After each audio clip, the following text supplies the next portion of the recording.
This is LBC from Global, leading Britain's conversation with Nick Abbot.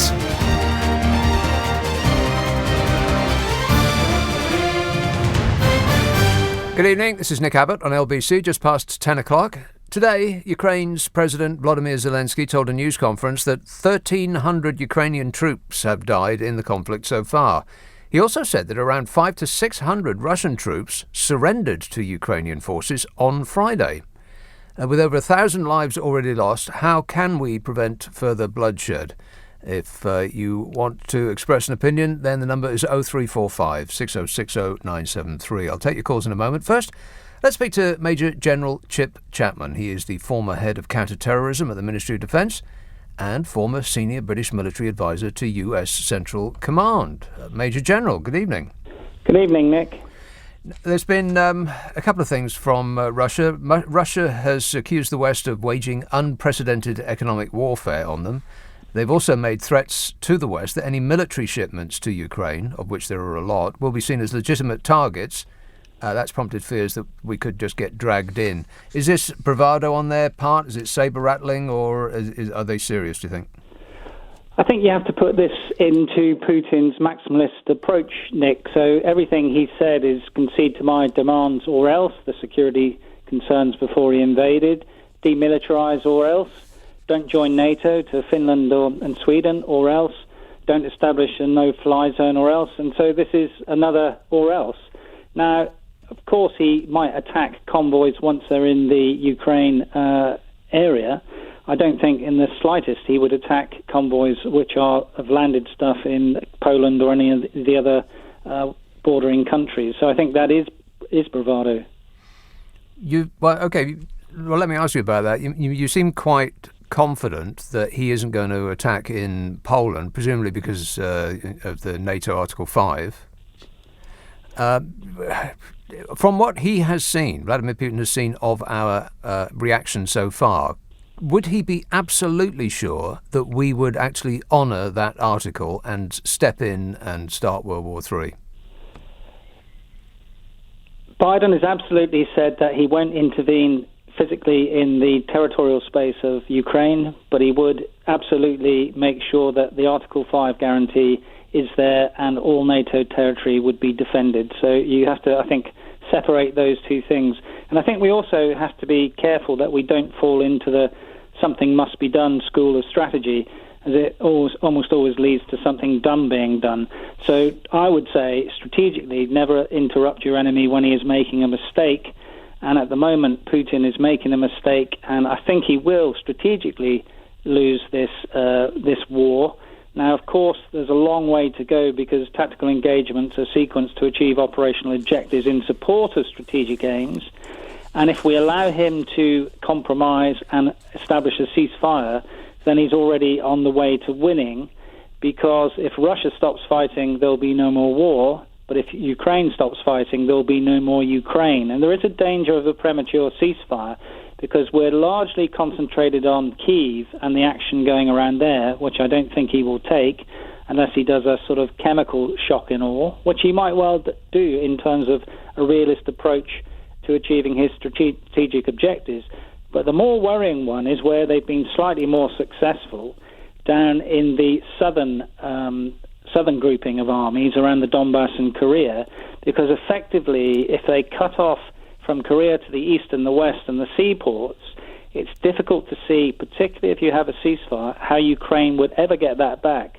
And therefore, Ukraine's sovereignty is already diminished if that is not achieved.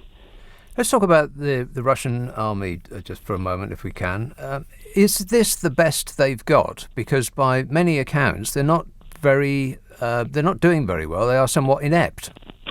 Well, it was from the Western military grouping of the Russian army, and there are something like 100 to 125 battalion tactical groups committed. Some people say that we haven't seen T-90 tanks, for example, but that's not true. A number have been seen and have been destroyed. What you can say is that the sort of 20 years of development under Putin, which they're supposed to have had a modernization program of their army, they look pretty terrible, and terrible armies generally stay terrible. And if you've got bad morale, lack of manpower, and a logistic fragility, it is very difficult to recover from that position. Now, what seems to be happening around Kyiv in particular is that they're in an operational pause.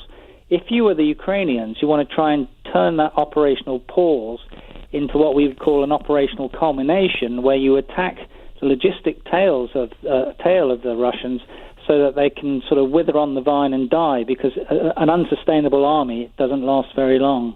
Right, by logistical you mean petrol, food, that sort of thing? That's right. That's why, for example, last week the 40-mile-long convoy to the northern route to Kyiv was essentially a prisoner of war camp that you didn't need to feed.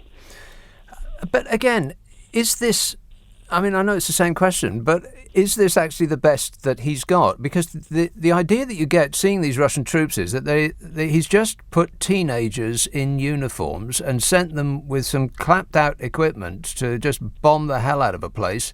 Does he have a much more modern and professional set of troops in reserve? Well, there are other troops in other military districts, but again, the ability to mobilize them with their equipment and send them to fight would take you a significant number of months, which is why if he wants to widen the conflict in a short order, he needs to do one of two things. He either needs to get Belarus to join the conflict, or he needs to quickly get a lot of these so-called foreign fighters from Syria into the sort of fray. So you've got three clocks which are essentially ticking at the moment. You've got the resistance clock of the Ukrainians, you have the brutality clock of the Russians, and also, more particularly, we've got the sort of socio-economic clock in Russia. Now, we know the Russian stock market, for example, is going to be closed again for the whole of next week. There's going to be a massive destruction of middle-class wealth, and then you have to ask yourself two questions. The first one is, can you protest Putin out of power? And the answer to that is probably eventually. And secondly, would there be a palace coup? You can answer the why of that if there are massive battlefield setbacks and low morale, economic catastrophe, and the elites of the Russian regime are pinched. The how you do that is slightly more difficult to answer at the moment. And what do you make of Russian troops being found with gas masks and the sort of the present threat of that, and also the shelling of nuclear facilities? Was that just stupidity? Did the troops not know what they were firing at, or is there some sort of plan there? I think on the nuclear facilities, probably don't know what they're firing at. It's very difficult with artillery shells to disrupt a nuclear power plant. Of course, the key thing is you need power to be maintained at nuclear power plants. So any disruption of that is really the shocker that you don't want to happen. The chemical thing worries me a lot. It worries me a lot because if you're going to take part in operations in built-up areas, you need a 5-to-1 superiority in numbers. There is no way in the major cities, particularly in Kyiv and the way it's being defended with obstacle belts and things like that, that can be maintained. So that's why I mentioned earlier on about this sort of chemical shock and awe. What the Russians have to do is try and crush the will of the Ukrainian people. I've said before, I think on our conversation a couple of weeks, Nick, that it's not armies that fight wars, it's nations that fight wars. The Ukrainian nation is fighting this very effectively, and only by having massive casualties in something like a Halabja-type incident, that was the March 88 incident where Saddam Hussein gassed and killed 5,000 people in Halabja and injured 10,000, would he have a chance of bringing any sort of ceasefire or capitulation? I think it's also worth saying that Naftali Bennett, the Israeli Prime Minister, is supposed to be mediating but is really functioning as a mailbox for Putin, has said to Zelensky that all that Putin is interested in is either unconditional surrender or total victory. Neither of those two are on the agenda for either side at the moment.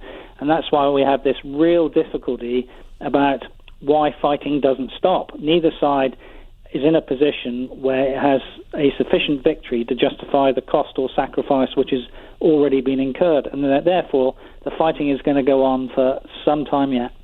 And That presumably, this sort of crushing the will of the Ukrainian people is why they, rather than it be an accident, have deliberately targeted hospitals, schools, care homes, that sort of thing. That's partly to do with it, but it's also partly to do with their realist view of warfare. Now, all those things that you've just mentioned are, of course, illegal in terms of the rules of war, just conduct. So you should only conduct operations which are proportionate, necessary, and distinction between civilian and military targets. They don't do that. But their defense of their policy would be the intention was not to kill or harm civilians as such, but to win the war. And therefore, strategically, it only looks intolerable if it is not justified strategically. It's nuts, but that's the way that Putin will frame it. So that's why they would say we're doing this to denazify Ukraine and prevent genocide. And so we need to break the sort of power of the propaganda in Russia to try and make sure that the information war, which is one of the ones also being fought at the moment, goes against Putin in the long term. Yes, what did you make of that TV program that was widely reported that it was a sort of talk show, a popular one that they have in Russia, and the participants were straying away from the Kremlin's line and saying that essentially this is something of a disaster in the making? I think that's all good for the future. I mean, when people catch up to the reality of what's happening, there will be fissures in the Russian internal system. I think once a significant number of bodies come back to Russia and are buried, and again, that's one of the variables, you just don't know how many in reality there are, then that will open a fissure. But I think we'll see again certainly in Kyiv and down in Mariupol this tactic of siege and starve from the Russians in the next week. And I think we saw that in terms of some of the targeting that went on today in escalation terms. So the fire at the storage units of where they produce frozen products in a place called Vitniv, which is in the Kyiv Oblast, and the Oblast is an administrative area, is part of this function of trying to deprive food from defenders in the future. And this is a classic tactic that they used, of course, in Syria. When you encircle, you make life unbearable, you bring artillery as the god of war, you limit food, water, access to power, and hopefully people then surrender. And that is what the Russian tactic will be. Two more questions, if I may. They're both big. I've asked several people before about this, and I didn't get a response. Perhaps it's unknowable. But if Vladimir Putin totally flips his wig and bashes his hand down on the button marked nuclear on his desk, what actually happens there? The rockets don't immediately fly off. Is there a chain of command? Is there a line of people that have to agree with that order? I'm not sure of the nuclear firing chain if we're going to the most extreme, but I don't think it can be a single decision. There has to be some checks and balances in how you do it. So he's not got a red button on his desk which allows him just to do that unilaterally. Righto. Last one. Is there anything else that we can do? Is there anything more that the West should be doing? I think at the moment we're giving Putin enough rope to hang himself. So what I would really want people to do is hold their nerve and don't chase the error. Now, that's very easy to say when innocent people are being slaughtered in the cities.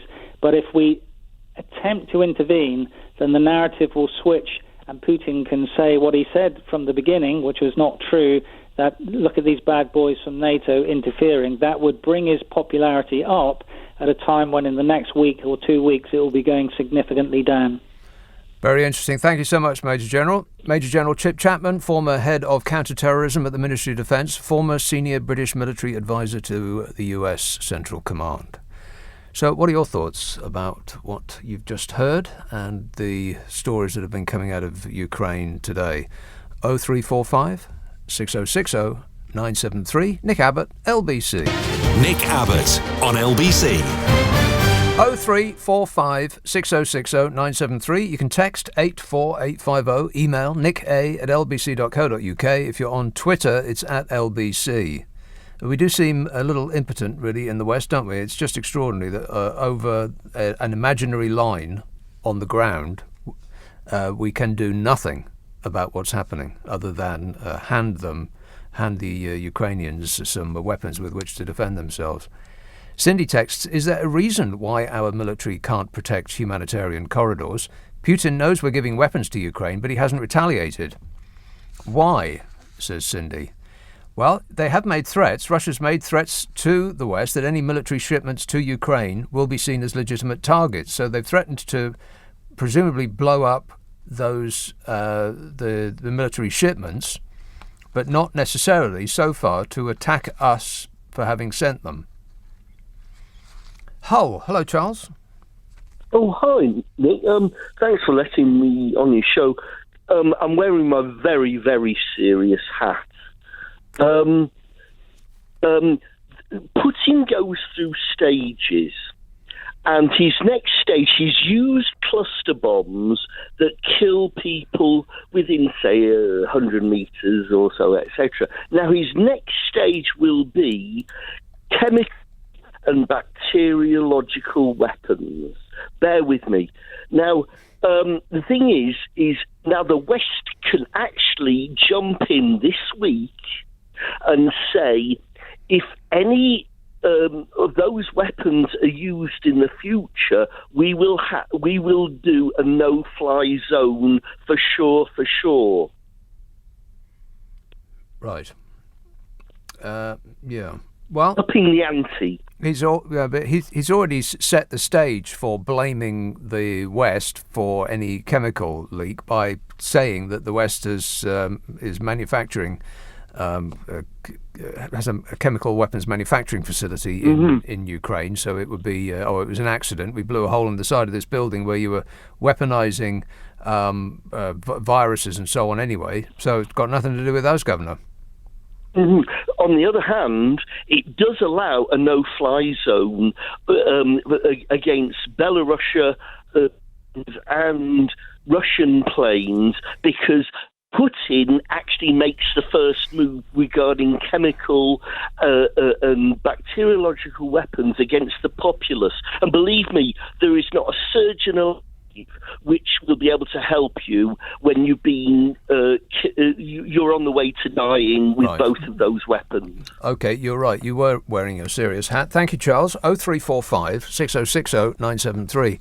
Archie texts, if Russia get their hands on Zelensky, Biden and America are going to look foolish. I don't understand the connection between the two at all. What difference? It's Biden's fault? It's like the people that said that Macron was made to look like a fool when Putin made him sit at the end of that desk, as though it's Macron's fault, as though it's some sort of fault on the part of the person that had to sit at the end of the desk, rather than it being the fault of the person that made him sit at the end of the desk. Archie, not everything is Joe Biden's fault. Croydon. Hello, Simon. Hi, Nick. How you doing? Good, thanks. It's more of a question, actually. I don't know if it's something that you could possibly find out. I'm not a military man, but a chess player. So my angle is this: these 500 troops that have gave themselves in. How many Ukrainian troops would it take to secure them 500 troops?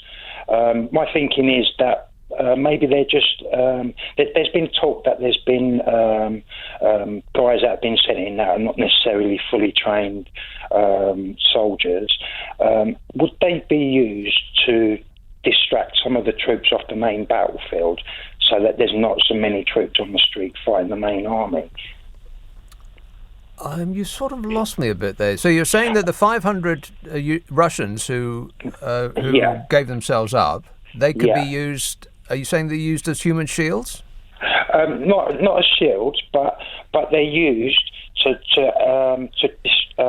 the Ukrainian troops, they would have to pull some of their men off the actual the field of battle to watch these 500 men, which then weakens the forces on the surface. I mean, if they're stored underground. But also, a second point, could they just be sat there in wait and then be unloaded like a jack-in-the-box at a later point when Putin comes in, and all of a sudden 500 men spring out of a hole? Oh, you mean that they would the Russian troops who have given themselves up would then fight on behalf of the Ukrainians? No.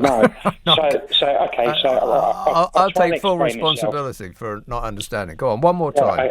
Okay, so the 500 men that are sent in, X amount of Ukrainian troops are then pulled off the main battlefield to watch these 500 men. Right. I don't know how many that would take. And then at a later point, Putin then makes his move within that area and then springs them 500 troops. And then all of a sudden, Putin then has 500 troops out springing out of a hole. Right. So it's a double play. Do you understand what I mean? Am I making myself clear? Yeah, now I think I get it. Right. Yeah, checkmate. All right, thanks, Simon. 0345 6060 973. I wonder how many people it would actually take to guard over 500 Russians who are so demoralised that they've given themselves up. Perhaps not many. Leeds. Hello, Vic. Hi, good evening. Vic. Yeah, I'd just like to know why. We all know that Russia's committing war crimes. So why are our politicians expelling the Russian ambassadors and diplomats from the UK and from other governments around the world? And why are we allowing that idiot in the UN, the Russian representative, to spout lies and propaganda? Why are we allowing that? Because we're just fueling the fire and letting them get away with unacceptable behaviour again and again and again. And this is why we're in the mess that we're in at the moment, because we allow them to do it. So it's absolute madness. And on the issue of Boris Johnson and Priti Patel, it's an absolute disgrace the way they've handled the refugee system. People can go to the Poland border and get through Poland within 24 hours, and yet we're asking other people to go online and apply to get refugee status in the UK. It's absolutely shameful, and they should be sacked for what they've done. It's an absolute disgrace.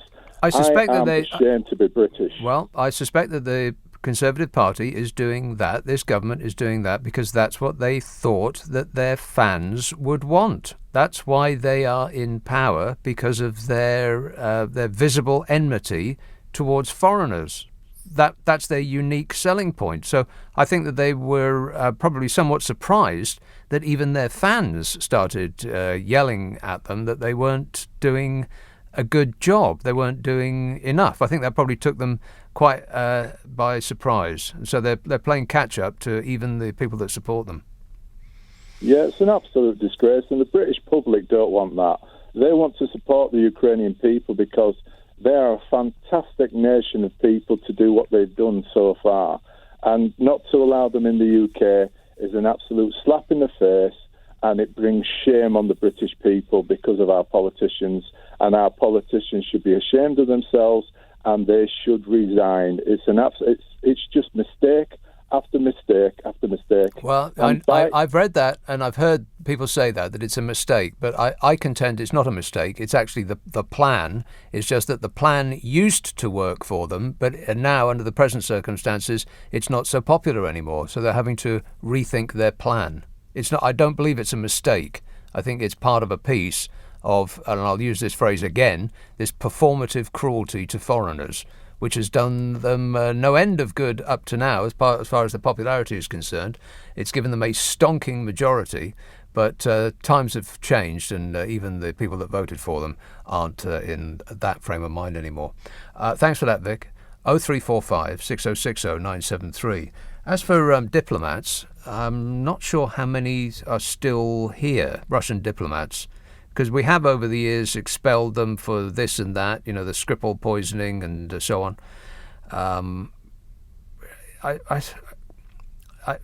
Depending on whether it's actually worth speaking to them anymore, it's always good to have some sort of method of contact, I suppose, and assuming that they're not in the process of writing cheques to play a tennis match with Boris Johnson, then maybe they're best left here.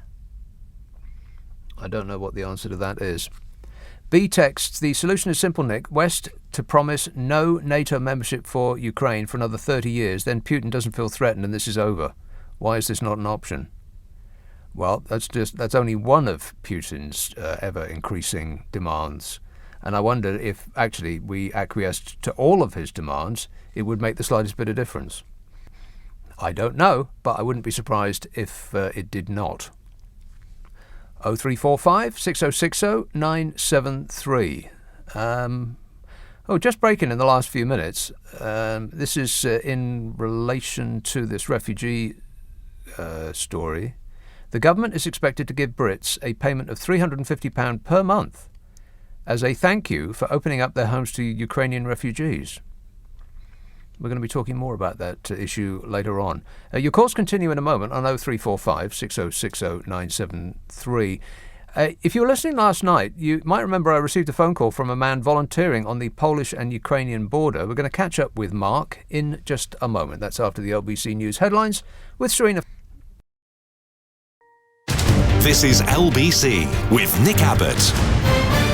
Back to your calls in a moment. Last night in the show, we heard from Mark Morris. He's a British teacher living in the Czech Republic, volunteering on the Poland-Ukraine border. He's currently hosting a Ukrainian family, and Mark joins us now to give us a catch-up. Good evening, Mark.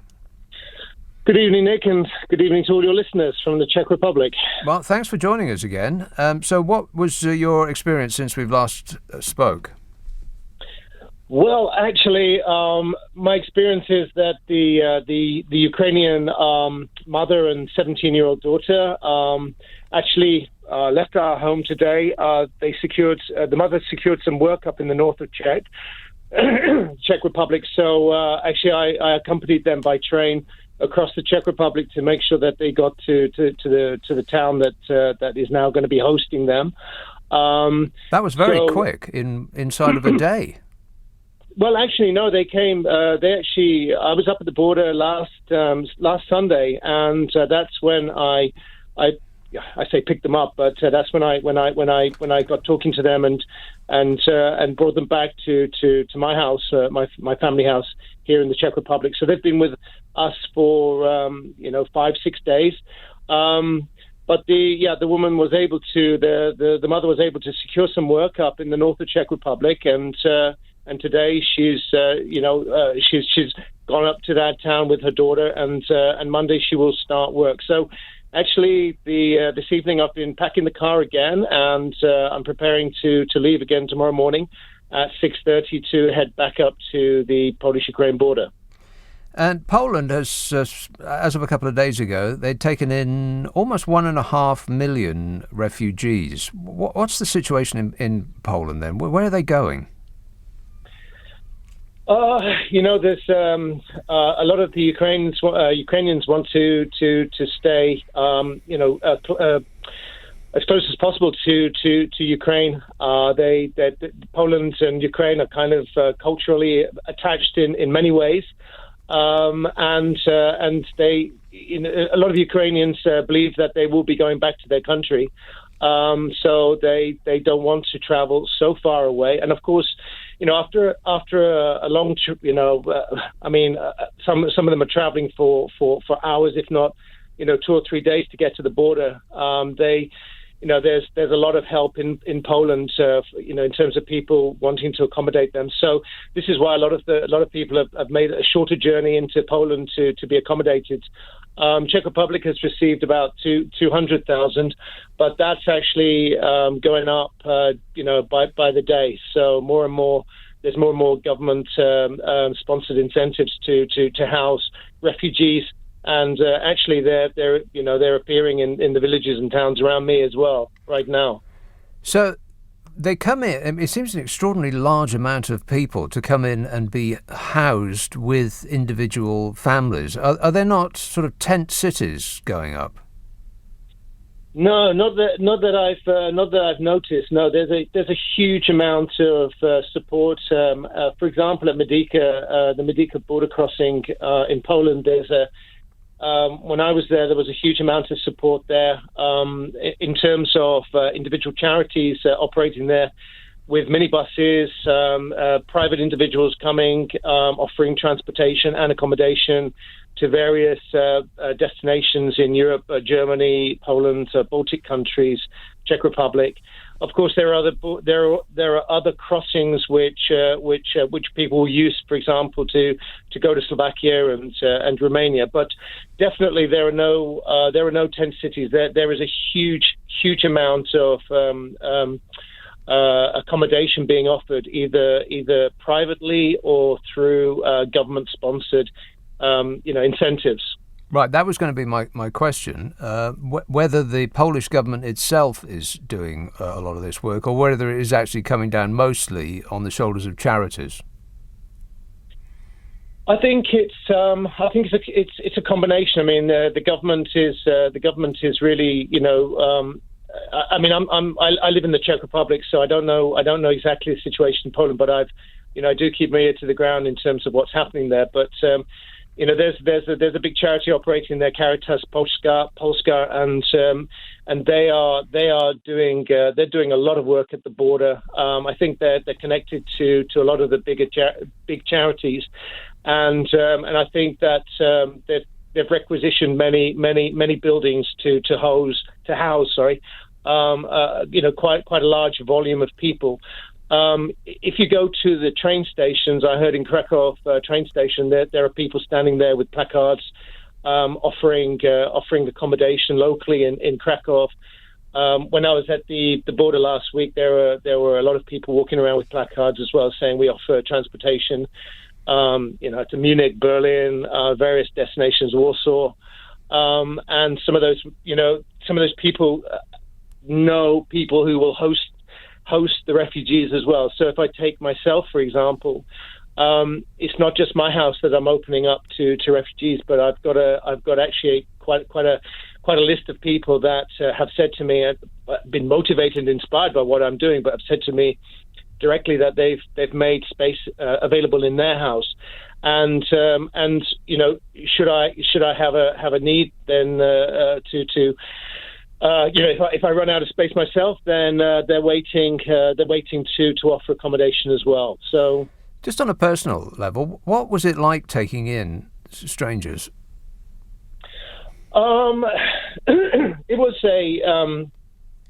It was an enriching and humbling experience. I mean, of course, you don't know the history of people, but this is a humanitarian crisis, and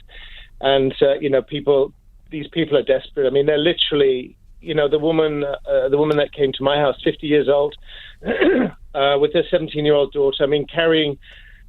Literally carrying her whole life on her back. That's it. That's all she's got from 50 years of life. That's everything is in her bag, and her daughter by her side, and a cat in a box. I mean, that is literally everything. So, they're incredibly wonderful and beautiful people, and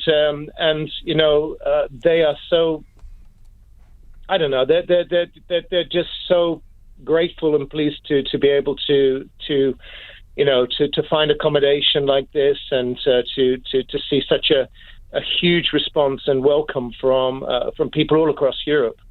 Has the word got through about the British response, and if so, what's the thinking about that there? I haven't talked to anybody directly about that. I mean, I've kind of been quite busy on the ground here, but I've read a couple of reports about the fact that Britain's really, I think, only taken in 200 refugees, and but actually there's some scheme or incentive now to I don't know, incentivize people to open their homes, for example, to Ukrainian families. So that's all I know, to be honest with you. Just finally, I note that Russia itself has taken in, getting on for 100,000 refugees, which seems extraordinary. Do you know anything about that?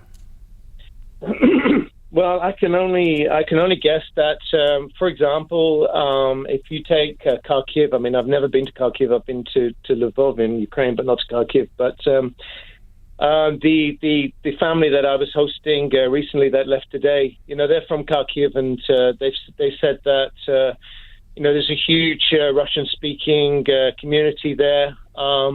Maybe those people feel more closely connected to Russia than Ukraine. I don't know, but for example, the Donbass region as well in eastern Ukraine. A lot of very heavily, Russian-speaking population, maybe with more kind of cultural ties or connections to Russia.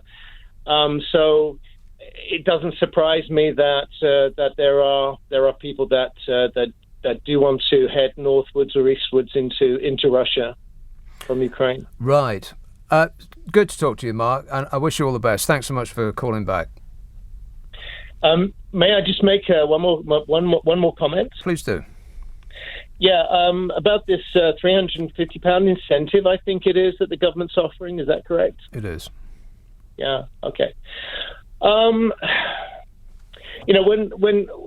There is so much more to think about when you're hosting a family. There are many things to think about, and I don't want to say this to put people off, because it didn't put us off. But there is a language barrier. I mean, the mother and the daughter that we were hosting hardly spoke any English, didn't speak Czech, so we were using a lot of translators to get by, but we managed somehow. There is a lot of running around once they get here to the various offices to get them registered with the foreign police, to get them registered for their work visas, their insurance.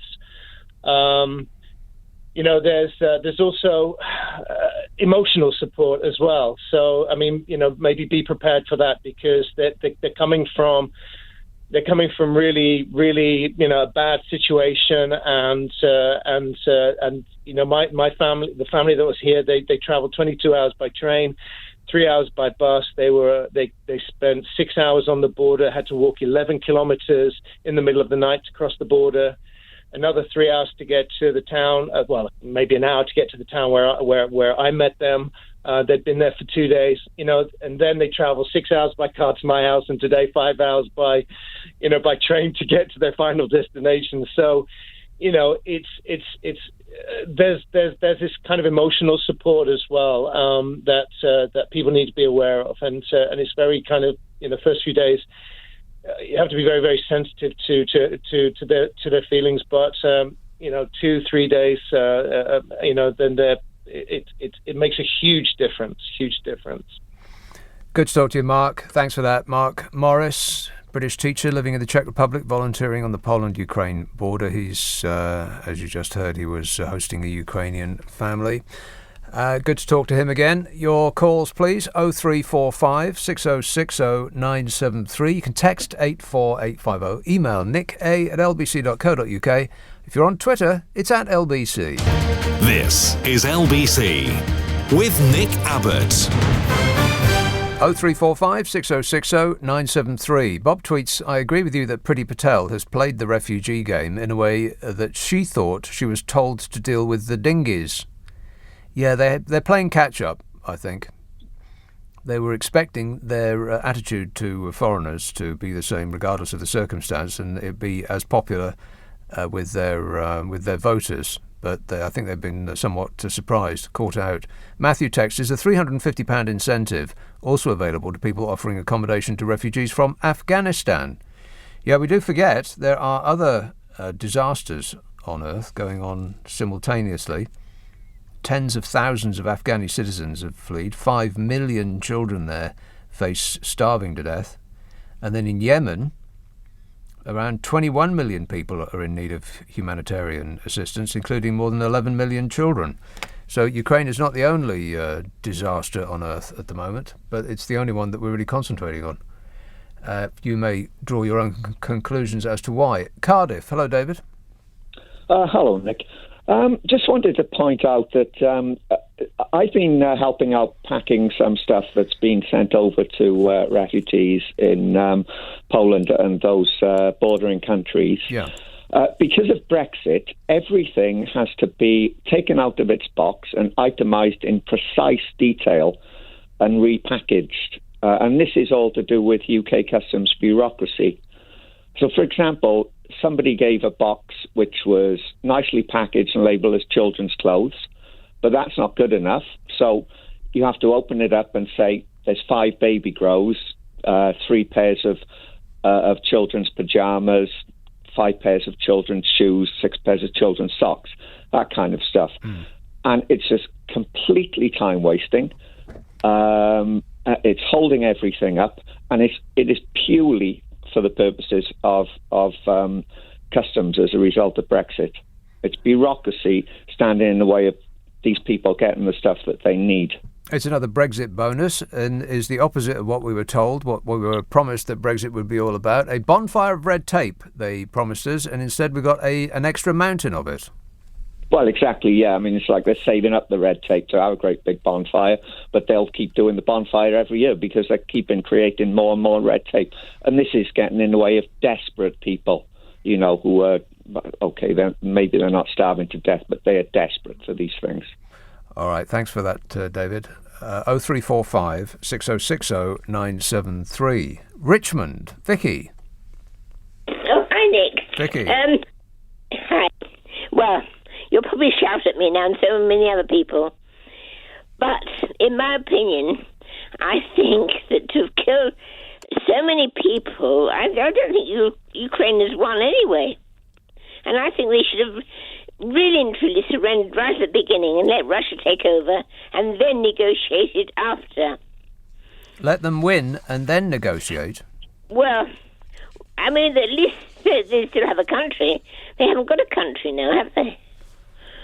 Well, yes. I suppose there's some truth in that, but it seems like an extraordinary way to conduct your international affairs I absolutely agree with you, but on the other hand, you've got two people fighting each other. One is really, really strong, and the other isn't so strong, but they want to be, but they're not. And I think to save so many lives, I mean, so many people are being killed on both sides, and now we've got the threat, I don't know, of it turning maybe into a world war, God forbid. And why? I mean, all they've done would have been joined up with Russia. I mean, Crimea hasn't had any problems, have they? And they've joined up with Russia. Well, suppose Vladimir Putin's troops marched down Richmond High Street, Vicky. Would you then give up your country just because he wanted it? I certainly wouldn't want 1,000 people being killed and my bomb ruining all the properties, yes. Providing, he wasn't going to destroy Ukraine, was he? He just wanted to have power over Ukraine. Right. I mean, I might be completely wrong. I'm not, I realize I'm not political and I'm not, highly intelligent, but I do feel that very strongly that had they resisted in the beginning, this wouldn't have all happened. Had they not resisted in the beginning? Yeah. Right. Yes. Okay. All right. Well, that's an interesting take on it. Thanks, Vicky. 0345 6060 973. Kerry's texts. Perhaps I'm not pronouncing that right. Kerry's? Series? I'll go with Kerry's. Afghans are still in hotels after 6 months, says Kerry's. Kids aren't going to school and very skilled people are now working. So why can't they be sponsored? What? Kids not going to school and very skilled people now working, so why can't they be sponsored? Are not working, perhaps? I don't know the answer to that. Other than it's perhaps because of they're not white Europeans, so we care less. David texts, Patel's hesitant response to the Ukrainian refugee crisis is because there's only one person the government fears more than Putin, and that's Farage. I'm sure Nigel Farage would like to think that. Leamington Spa. Hello, Mark. Hey, Nick, how are you? Good, thanks. Wow, there's some interesting opinions there, isn't? I'm a bit concerned about the last couple of callers, if they're on the same planet as everybody else. But anyway, I was just calling in to say, well, I work in cybersecurity in the UK. And Did you say cyber security? Yes. Right, okay. Yes. Mm-hmm. Yeah, and that is relevant to a point with what's going on in terms of the overall war. But effectively, what I was ringing about was there is a huge skills gap in this country. And I'm not saying that we should allow Ukrainians to be here forever, but if they want to, that's fine. But let's have a look at the skill shortages we've got, and let's get our corporate organisations starting to sponsor people that have skills that could stay here for as long as they like, and that will give them an income, and I think it should be tax-free. so they can build up as much cash reserves so that when the time is right to go home, they've got the ability to start to rebuild. And I think, this country is, as in Ukraine, is full of extremely skilled and lovely people, and we should welcome them in whatever capacity or what skill set they have, and use our corporate infrastructure to facilitate that. We need people anyway. We heard it all over the summer that because of Brexit, all these various different skills have moved back to their relevant countries. So why not enable it to make it beneficial for everybody, And the other thing I heard today was we have Olympic villages with housing completely open, not being utilised, paid by the taxpayer. I think in one case there's a facility in Scotland that would house 6,000 to 7,000 people.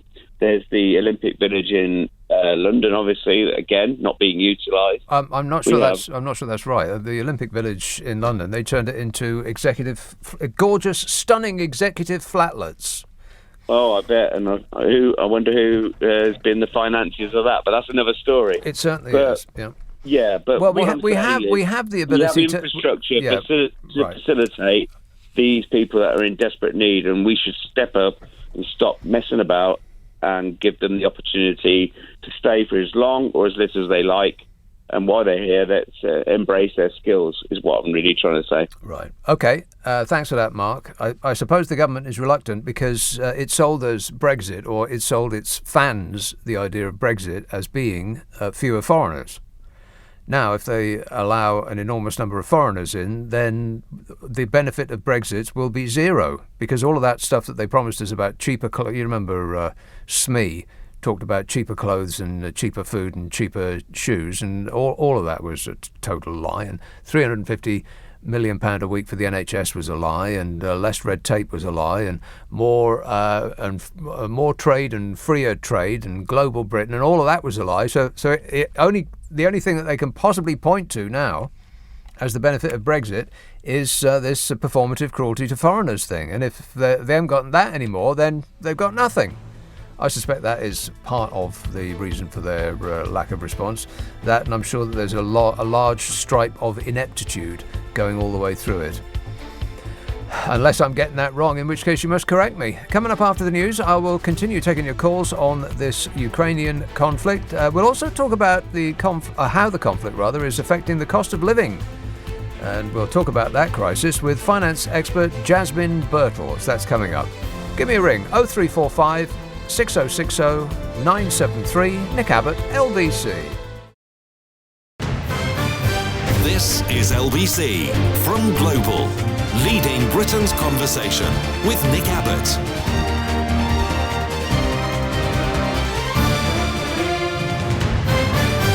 3 minutes past 11, this is Nick Abbott on LBC. As the conflict continues, the price of just about everything is rising. How is the war in Ukraine linked to the cost of living crisis, and what should we expect in Rishi Sunak's spring statement later this month? Let's talk to Jasmine Birtles, personal finance expert and founder of MoneyMagpie.com. Hello, Jasmine. Hello there. It's going to be a difficult time ordinarily, and then this thing in Ukraine started, and give us an idea of what we can expect from various bills over the next, say, 6 months or so. Yes, it's not great news, I'm afraid. Energy prices, no surprises here, are going up. We knew they were going to go up in April when the energy price cap was going to be put up by 54%. We were also told that it would go up again in October. Now, though, we're hearing that energy prices could go up 14 times faster than our salaries. So it's looking even worse now, at least in the short to medium term, frankly, for prices of energy. Then, of course, we have petrol. A friend of mine who's a teacher told me the other day that it costs her a day's wages to fill up her car. The price of oil is continuing to go up again. That's particularly really because of Russia, because they are a big oil exporter. The news there, though, I have heard reports that by the end of the year, the oil price may come down because there are many more producers actually producing more oil at the moment to sort of make up for it. There's a bit of a lag, but it is possible that that will come down by the end of the year. But then, of course, petrol prices and particularly the lack of fertilizers, which comes largely from Russia, and other products that help in the production of food.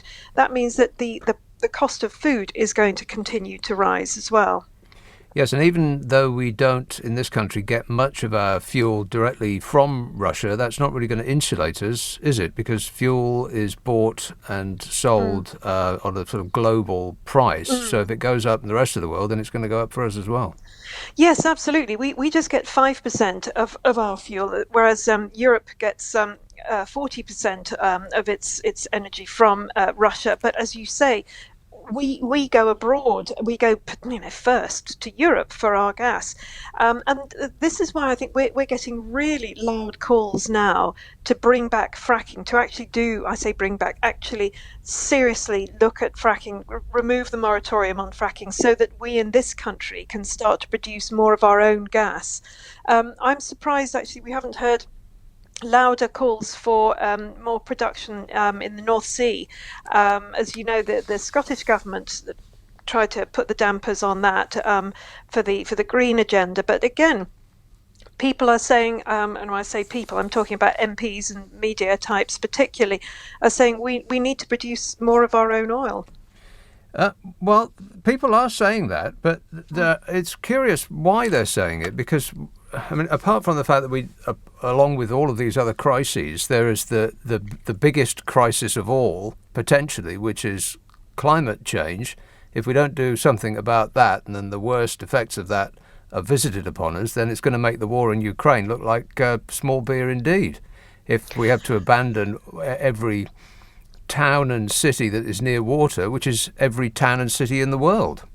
Well, you see, there again, I think we do need more of a genuine debate on this, because I'm hearing from scientists, including one of the co-founders of Greenpeace, saying that actually we're coming into a cold period as a planet, that climate change is something that's happened since the planet has existed, and that things are nowhere near as dire as what many other scientists are saying they are. So maybe it's time that we really open things up to that sort of discussion as well. Certainly we have a pollution problem, and that definitely has to be dealt with. But yeah, we have quite a lot of dissenting voices in the scientific community, and they're not really being heard just at the moment. Okay, well, I didn't want this to go into a discussion about climate change. So let's bring it back to just the cost of everything in general going up. The government seems to be in the business of shifting the blame for this, depending on what day of the week it is. First, it was generally considered to be these price rises were the fault of Brexit, making everything more difficult. It was the opposite of everything that we were promised. It was more red tape. It was more difficult trading, etc., and so on. And then they said, oh, well, it's not Brexit, it's COVID. And we are forbidden forever mentioning the B word again, because now everything must be blamed on COVID. And now the war has come along, and because some people criticised the government for its response on COVID, now here's the ultimate get out, and it's got nothing to do with either of the above, and it's actually all Vladimir Putin's fault. What's your position on that? Yeah, isn't it convenient? Absolutely. No, I think it is the government's fault. I have been a lockdown skeptic from the start, and this is, I hate to say I told you so, but this is the main reason that one has to take an holistic view. And if you look at the figures that have come out from the Lancet in the last week, it's shown that countries that didn't lock down, like Sweden, have done perfectly well financially, economically, and didn't have the deaths that everybody expected. So when you destroy an economy over a year or nearly 2 years, and at the same time you produced insane amounts of extra cash. Quantitative easing, money printing, has been going on for months and months, still not as bad as in America, but certainly in this country with historically low interest rates as well.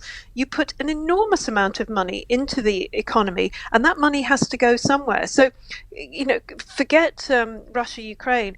We've known for months now that we would have really serious inflation simply because of the government's behaviour. What the government now needs to do, and I can pretty much guarantee you that it won't, is it needs to massively increase interest rates.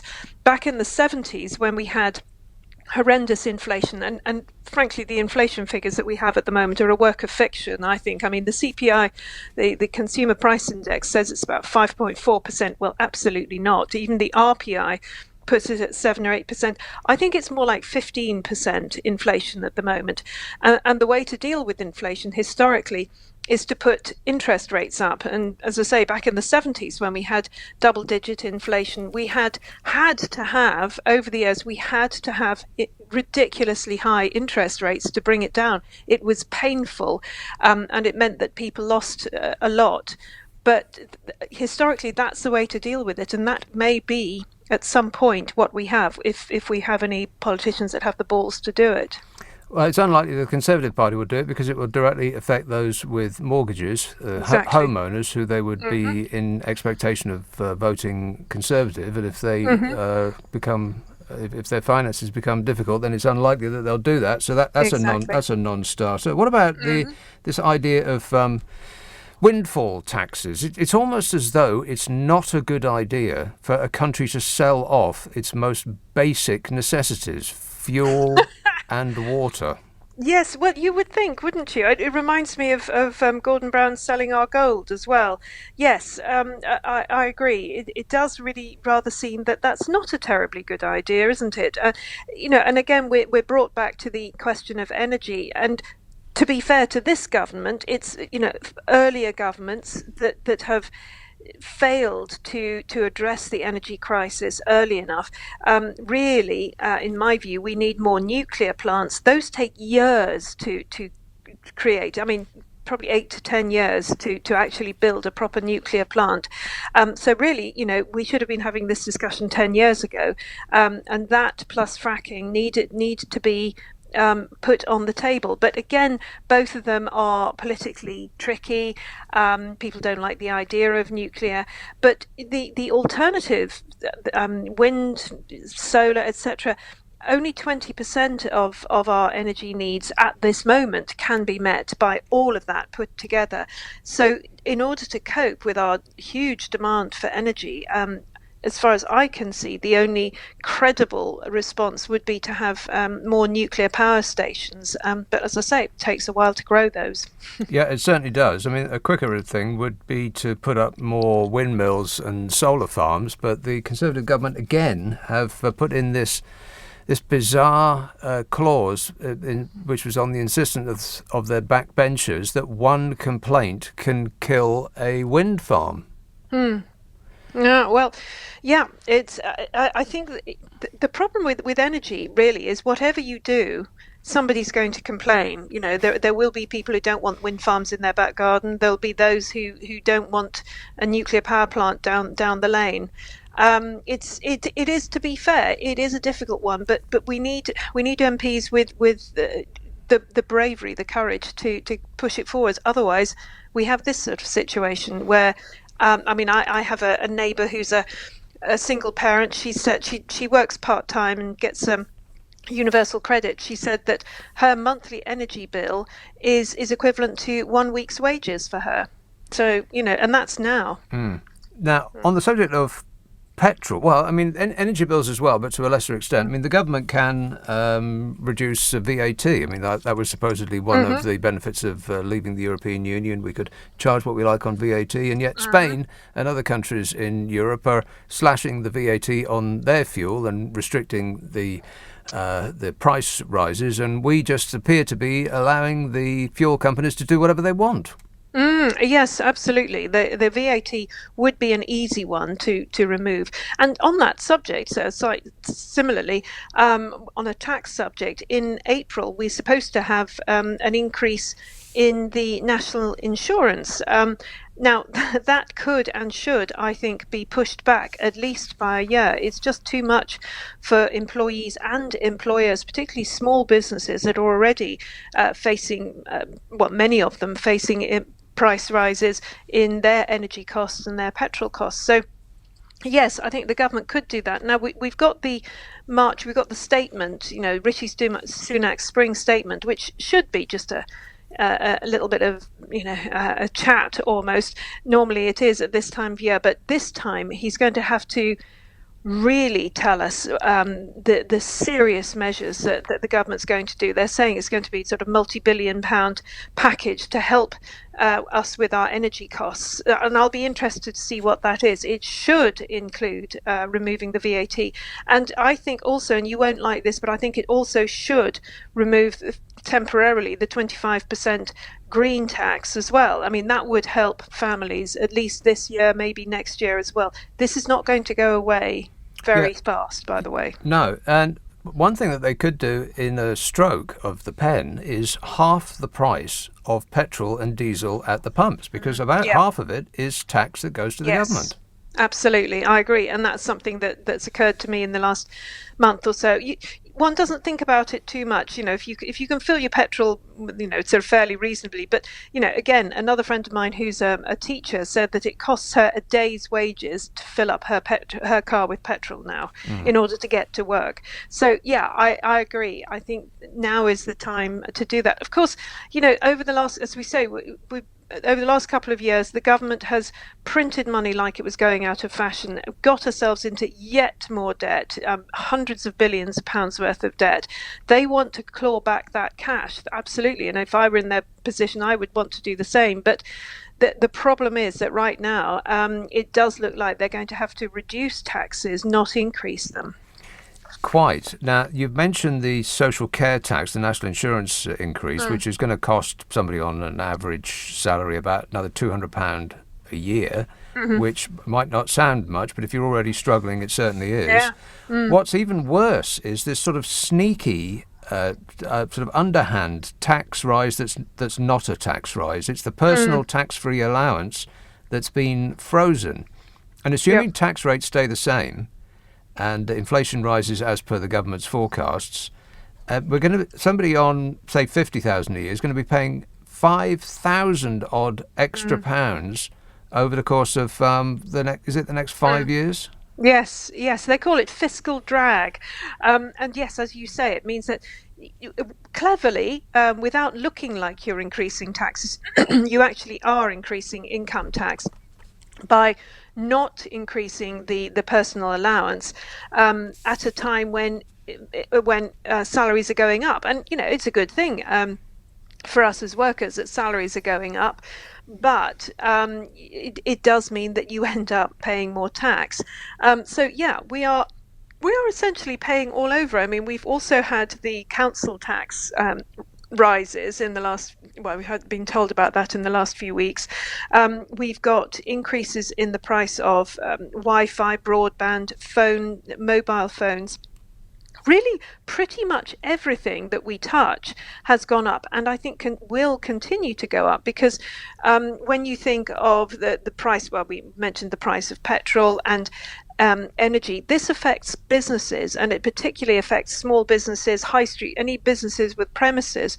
I'm thinking, for example, of cafes, restaurants, gyms, those sort of places that have to heat, and with cafes, etc., they'll have ovens that they have to run. So ultimately, they're going to have to increase the cost of the price of their goods for their customers, and there's going to come a point where customers can't pay that anymore. So I think, if this does continue for a few more months, and it does look like it will at least, there are going to be quite a few businesses going under because their customers simply can't pay the new prices. Well, I wish we could be discussing a cheerier topic, but unfortunately not. Thanks very much, Jasmine. That's Jasmine Birtles, a personal finance expert and founder of moneymagpie.com. It is a perfect storm, really, isn't it? There's increased taxes on fuel, petrol, because when the price of petrol goes up, the percentage stays the same, so that also goes up, the percentage of tax that goes to the government. It's about half the cost of a litre of petrol, and you can spend £100 now filling your tank, which is, for many people, a day's wages. It's extraordinary. Council tax is going up, national insurance is going up. Your wages taxes are going up because of what Jasmine was describing there, that fiscal drag. And on top of that, the price of bread is going through the roof. The price of pasta is going to go up by 50%, and everything else will go up because the way in which it is delivered from the port or the factory to the supermarket is by lorry, and lorries run on diesel. If you have any experience of difficulty so far and some idea of what these rises are going to mean to you, then let me know. 0345 6060 973 LBC. Leading Britain's conversation. LBC with Nick Abbot. 0345 6060 973. Kathy texts, salaries are not going up. I'm a teaching assistant and it's not going up for me. My husband works for a bank that was in the news for big payments. However, that is only in certain areas and my husband's pay is not going up either. This is going to be one of the most difficult times that we've known, I would imagine, economically speaking, since the 1970s. I wonder if you can remember back that far. It's going to be hard for everybody who's not an oligarch, I would imagine. If you are an oligarch, then you can afford to lose a couple of billion, 2 yachts and a plane, and still just manage to scrape by. Oxford, Kinga. Hello there, good evening. Kinga. Hello. Go ahead. I run my own cleaning business, and I do have to travel customer by customer, obviously by car. Right. So recently, unfortunately, as you could see, the fuel prices, it made me a little bit anxious. Yeah. As such. I did have to, normally, I only raise my prices 7% year by year. This year, I had to do it 15%. Yikes.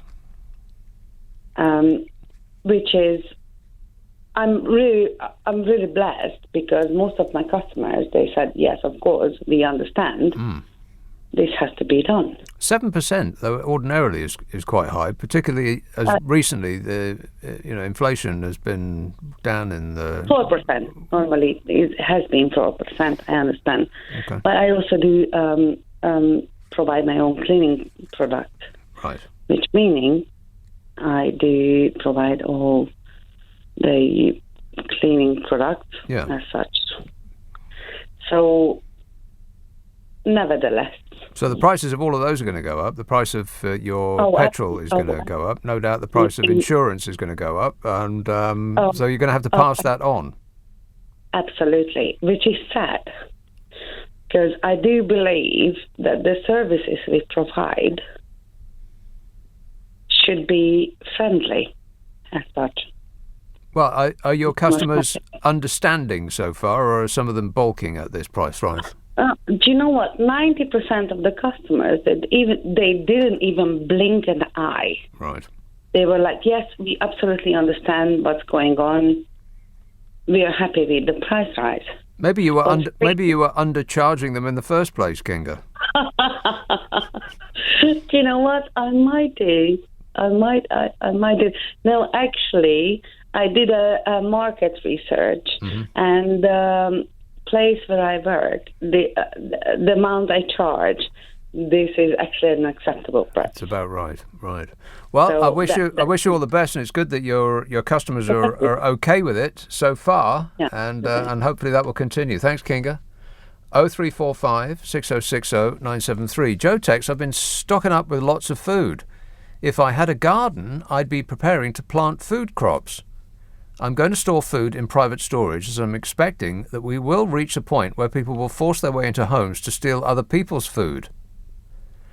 Well, I can see that too. On that, I'm preparing to plant food crops.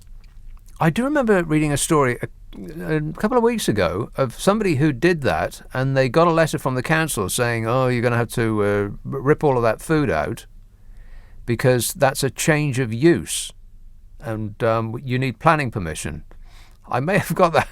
I might have that a bit. It sounds ridiculous, and I read the story with like a sense of amazement. But you want to check on that, Joe, before you go doing anything drastic. Sandhurst. Hello, Dennis. Oh, hi, Nick. Thanks for the show. Very quick one. What hasn't been mentioned so far seems to be that the red diesel is being phased out from April this year. So that means that tractors and combine harvesters and things will have to use the same diesel that we buy at the pumps to put in our cars. That's surely going to increase the price that farmers have to pay to get their stock cut. For those who don't know, what's red diesel? Oh, sorry, red diesel is a diesel which has reduced tax on it, but it's not to be used on the road. So all it is used for is tractors and farming machinery. Trains use it as well, but I think it's staying for trains at the moment. But it's a diesel that has a red dye put in it, and you don't pay any fuel duty on it. Right. Or you pay a reduced fuel duty. So I'm just curious. Apart from the red dye, what is different about it? Nothing at all. Oh. No. They'll dip your tank if they suspect you've been using red diesel. So if you work in a farm and you put it in your car, you can be in serious trouble. Right. Okay, so it's specifically in order to give farmers a tax break. I believe so. Yes, the railways use it as well. Right. So it bothered me because I work for as a volunteer at Heritage Railway, and if we had to put ordinary diesel in our locomotives, it would basically, and in the long term, it probably bankrupt the railway as a volunteer organisation. So does it have any tax applied to it at all? I'm not sure. I think there is a reduced tax. Right. Yeah, there's a little bit, but not a lot. Because it is extraordinary and somewhat galling that the price of the petrol and diesel at the pumps, about half of it goes in tax to the government. It's about half. It's extraordinary. Yes, it's a lot less for the red diesel. Yes. But I suppose there is a cost of separating it out and putting a dye in it, so it's going to cost a bit extra than should cost a bit more than ordinary diesel because you've got to add the dye, haven't you? Right. So, I mean, the farming sector is on its uppers at the moment already. What with the consequence of the Brexit, they don't have enough staff and so on, and then there's all this as well, and the trade deals that the government is signing with places like Australia and New Zealand, which are going to undercut our own farmers' products here. So exactly. It's almost as though the government is intent on destroying the farming business in this country. It seems that way. I have a friend who's involved in farming, and his opinion is that it will also increase the amount of thefts on farm property, because if you've got ordinary diesel stored in tanks, it's going to be more attractive to steal that and put it in your car than it would be if you stole red diesel and put it in your car and had the risk of getting caught. Well, that's a good point. It means that some farmers are going to have to increase their security, yes, and that's extra cost as well. It is. And they're already suffering from theft of plant. Quite. Very bad news all round there, Dennis, but thanks for that. 0345 6060 973. The conflict in Ukraine is pushing up the cost of living in the UK on top of everything else, on top of Brexit, on top of COVID and all of the rest of it. How are you being affected? 0345 6060 973. It's 11:30 on LBC, the news headlines with Serena Farrow. Nick Abbott on LBC. Call 0345 6060 973. Talking about the cost of living crisis, which is getting worse, it seems, by the day.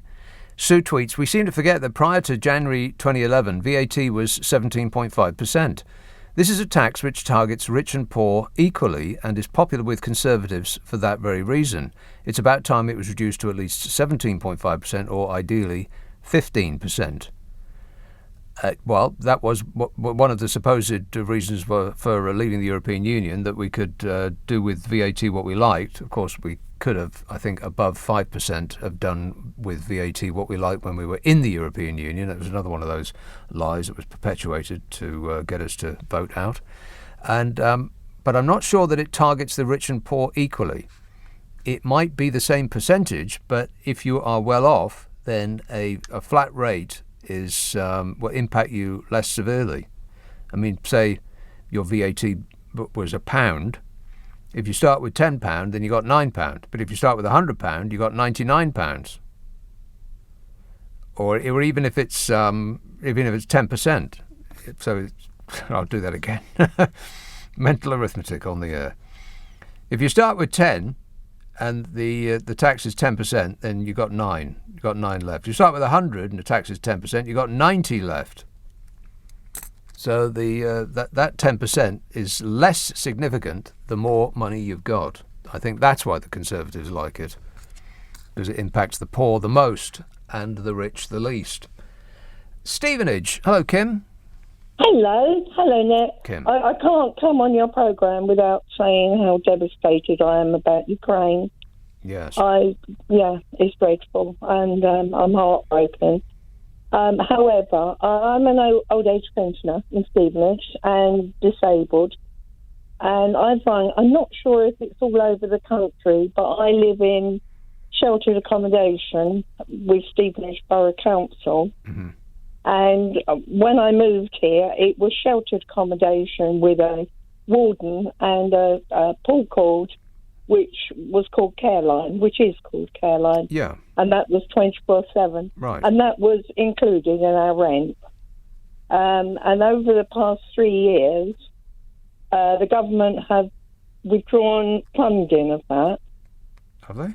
So each year, when our pension has gone up, we've had to pay £3 a week more. So out of our own money, the most recent rise will start in April, and we will be paying £43 a month just purely for the pleasure of having a warden who we see probably once a month, and Careline, which recently I fell. Well, not recently, in August, I fell and broke my back. Oh. And pulled the cord and was left on the floor for 2 hours. Blimey. And it seems so unfair. And compared with the people in Ukraine, it's nothing. But for a pensioner on low income, £40 a month is quite a bit. It's a lot. I find it extraordinary that the government used to pay that, which is spare change to the government, is neither here nor there, and they have withdrawn that. They've withdrawn it over the part. Yeah, they withdrew it 3 years ago. So we were asked to pay.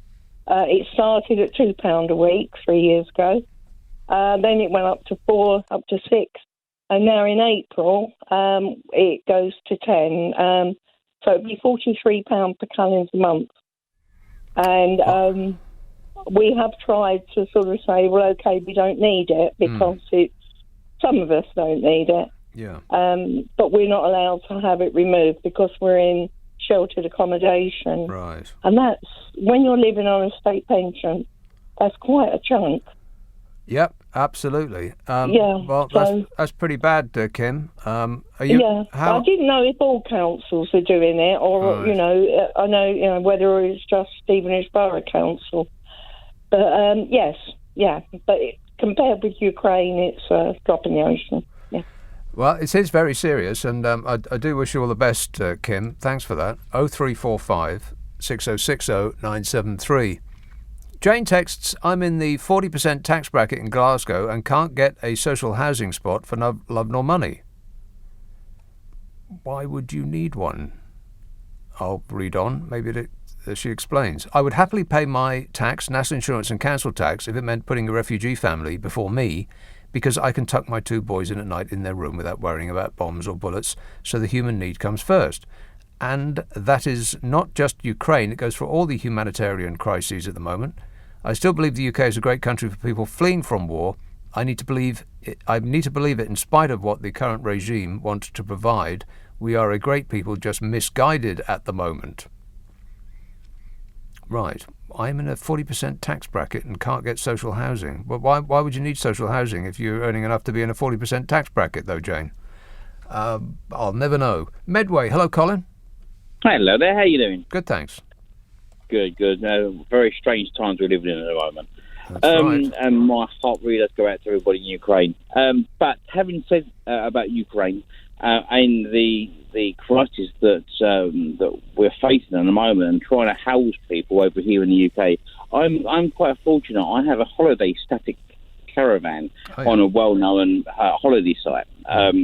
There's absolutely thousands of caravans that are sitting there. Now, my caravan, I'm very lucky. My caravan has got ensuite. It's got 3 bedrooms. One of them's got ensuite. They've got a separate shower room, central heated. They're absolutely fantastic. 3 bedrooms in a caravan? Absolutely, yeah. Wow. Yeah, the modern ones nowadays are home from home. It's just that they've got wheels. And they're insulated really well. But the site and the government won't allow people to stay in them for no more than 30 days.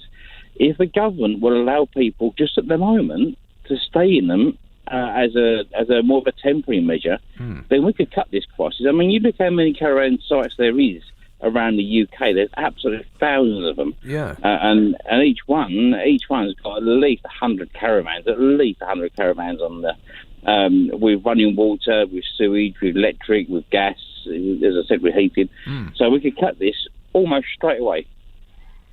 It does seem as though there are easy fixes to this. The one that you just described, I hadn't thought about that before, but that is a good idea. There's also summer camps. I mean, Britain has no end of summer camps around our coasts, and I'm sure they're not full. I'm sure they're not doing tremendous business. So it doesn't seem beyond the realm of possibility that the government could just bulk buy at least some of them. And that would have the benefit of getting refugees the sort of community that if I were fleeing a country, I'd want to be put in a community of people like me, to support each other and to share a common language and a common experience, rather than be put sort of on an island in the middle of what might seem like nowhere in a very kind people's home. If they open their doors to me, I mean, that would be tremendous and a wonderful thing for them to do. But I would feel less comfortable, I think, if I was just in somebody's home, not knowing where my nearest compatriots were. I think that a sort of like the social support that you get from people who've gone through a similar experience, who've come from a similar place, is just really important. And that seems like a much better way of using, say, the £350 a month that the government is promising. Pull that money and put it into something like Colin was just talking about there, or the summer camps, or there's no end of like cruise ships which are lying idle. There's no end of things that they could do, rather than ask people to throw open their own homes. Which, I mean, I may have this wrong. I don't have much positive to say about this administration, but I got the feeling that it was a bit of a sort of petulant reaction to being forced to do something. Oh, okay. All right. You're so concerned about refugees? You put them up in your home then. Kind of like that. Maybe I'm wrong. 0345 6060 973. Text 84850. Email nica@lbc.co.uk. If you're on Twitter, it's @LBC. Guildford. Hello, Peter. Hello, Nick. How are you? Good, thanks. Yeah, this is just a general question, really, and that is, when the gas and electric and so on goes up, there are going to be old people and disabled people and many other people that just cannot afford to pay it. And my question is, who will the government allow the gas and electricity companies to cut these people's gas and electric off? I'd just like to know whether the government will allow that or whether they will finally show some kind of humanity and put a stop to it. Well, that is a very good question. People will, if they are not already in that position, many people will shortly have the choice, the awful choice to make between heating and eating. I mean, fortunately, we're going into the summer period when heating won't be as necessary. I mean, I guess that's the one good thing about what Putin has done is he didn't do it last autumn, so we didn't have to go through winter thinking about whether we're going to be able to get our gas boilers working. But people are shortly going to have to make the choice. People will start freezing or starving to death in this country. Is the government going to do anything about it, or are they going to just shrug their shoulders and say, "Well, it's the market. There's nothing we can do about it. That's business." What I find astounding, Nick, I watched a programme the other day, and it was about Scotland, and just off the coast of Scotland, they focused on a family where this poor single mum, she had these children, actually, it couldn't pay the gas bill, etc. It was too much. And sort of offshore, as it were, you had BP and all these offshore producing oil and gas and so on. And they then said, "Oh, well, it's put on the international market." Yeah. Now, to my mind, I don't believe in privatisation. I believe that things like basic utilities should be publicly owned. Of course. Why can't the government say to people like BP and all these other companies that are operating in our country, right, your first obligation is to provide electricity and gas to the whole of Britain. After that, whatever gas you've got left over, you can put that on the international market, because and you sell that gas at a cheap rate. Because that's right. Because when they sell it on the international market, as you know, Nick, they sell it at exorbitant prices. Yeah. And then someone else was talking about fracking, right? And that I'm wary of that too, and nuclear power and all. And said, "Oh, help us out with the gas, help us out." And then you find out that too would go on the international market. Yes, that's right. That is insane. Yes, it's selling off our electricity, gas and water is the epitome of insanity. It is. And now we're dealing with some of the worst people on earth in a desperate attempt to keep the lights on. Well, I just believe that it's a very old-fashioned view, but I believe the earth's a common treasure. You know, it belongs to us all. And I think capitalism in its place, you want to buy a car, a television set, whatever it happens to be, that's a market issue. You've got choice. Right. But when you've got gas and electric and water and things like that, you have no choice. Only in name only.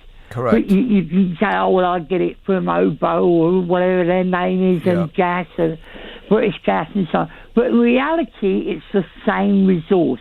And those things should be publicly owned. I couldn't agree more. And in countries where it is publicly owned, in Europe, they are able to withhold the price rises. Correct me if I'm wrong, but I think France is holding the price rise down to 4%. They can also cut VAT, and they can also, as we can, enact windfall taxes on these fuel giants who are earning billions and billions of pounds from this crisis that we, not them, are suffering from. But we don't do that. Ask yourself why. 0345 6060 973 LBC. This is LBC with Nick Abbott. Call 0345 6060 973. Tweet at LBC. Text 84850. 0345 6060 973. Gary texts, how about a tent city on Chelsea's football pitch for Ukrainian refugees? Brentwood. Hello, Alex. Hi, good evening. I quickly want to say, Boris has got to the point now where he needs to decide, is he the Prime Minister of the whole country and all his citizens? or just for the huge hedge funds and shareholders and foreign investors to make massive profits? So, you know, if you want to continue to be recognised as Prime Minister, act in the best interest of all the citizens, yeah? Right, and up to now, how's he done? Well, he's done terrible in my opinion, but at the end of the day, he can get a pass. Let's just get on with the problems cropping up now, because they're more serious than Partygate. He won't be forgiven if he messes all these things up. A lot of pensioners probably will freeze to death more than normal because they can't afford to pay the bills. They're frightened to put the heating on. They should act and put. It's against, like hedge fund business and all that. But who cares? This is people's lives now. This is not about a bit of cake and some prosecco, which I would have sacked him for anyway. But this is serious. So we need to get. He needs to understand. You wish to be Prime Minister for the country.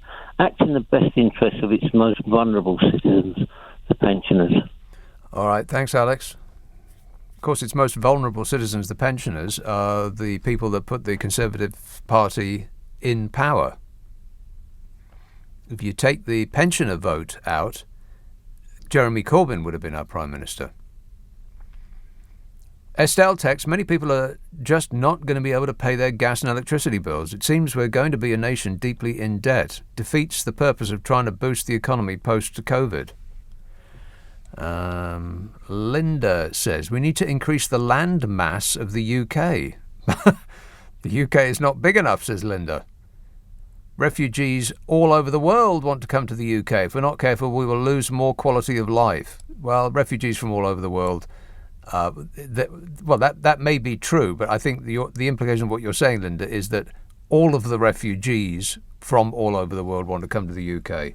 I know that is the way that it is painted by those with evil on their mind, but that's not the case. We get such a small percentage of refugees actually showing up here, but it's we're led to believe that it's a tsunami, that we're going to be flooded. Not so. Hammersmith, hello, Grish. Hi, Nick. How are you, sir? Good, thanks. Well, good to speak to you again. The universe does not end with a bang, but with a whimper. I don't know if you've heard this expression, but it sums up for me what is going on in the world today. Because we have to talk about the humanity of the situation in Ukraine, the sheer humanity of it all. What fools have we become? What fools have we become to become so detached from real terrible tragedy and violence that is occurring in the world today? Why don't we just take a stand? Maybe this is about this battle of ego politician, like this Bojo Johnson and this David Cameron. Maybe it's these two guys and they have some leftover business from the past and there's no political cohesion and there's no social cohesion. Why can't we just settle down and talk about peace with our neighbors, peace with our local community, friendship? It's the humanity of it all. Right. Okay. Well, give peace a chance. Yeah, right on. Thanks, Grish. 0345 6060 973. Tufnell Park. Hello, Kate. Hello, Kate. Nick. I just wanted to say that this government is all about outsourcing and throwing money, and it doesn't work that way. They're giving us a response. It works for a small number of people really well. Yeah. I'm so cross. I think outsourcing refugees now, they take no responsibility. They throw it out to us and chuck money, our money. I am so angry. It's not about that, is it? It's not about that, but that's the way they deal with anything. I was surprised to hear that they were outsourcing stuff to Poland and everyone else about refugees coming. I think that's why nothing joins up. That's why you get no answers, because nobody knows what everyone else is doing.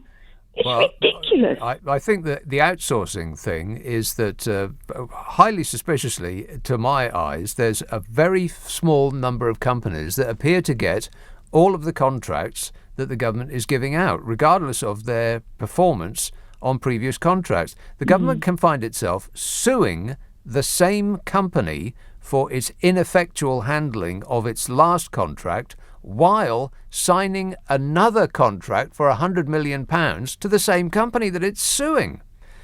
Which makes you wonder why they're so addicted to the same companies. And then you look at the directors and you think, that's now ask me how Boris Johnson's doing. Go and ask me. Hey, Kate, how's Boris Johnson doing? Dreadful. Dreadful, yeah. I thought you might say that. All right, thanks a lot, Kate. And, I would imagine that the only way of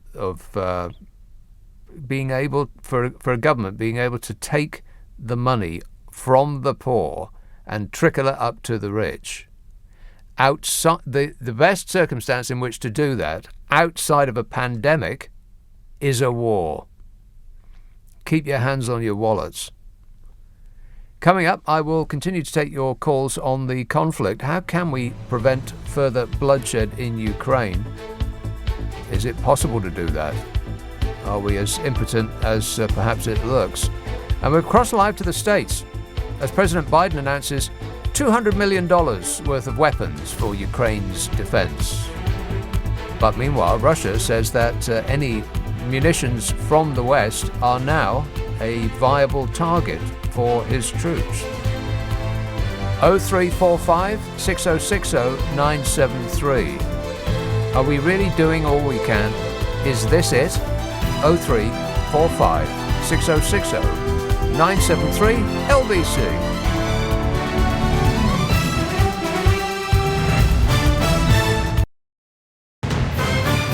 This is LBC from Global, leading Britain's conversation with Nick Abbott.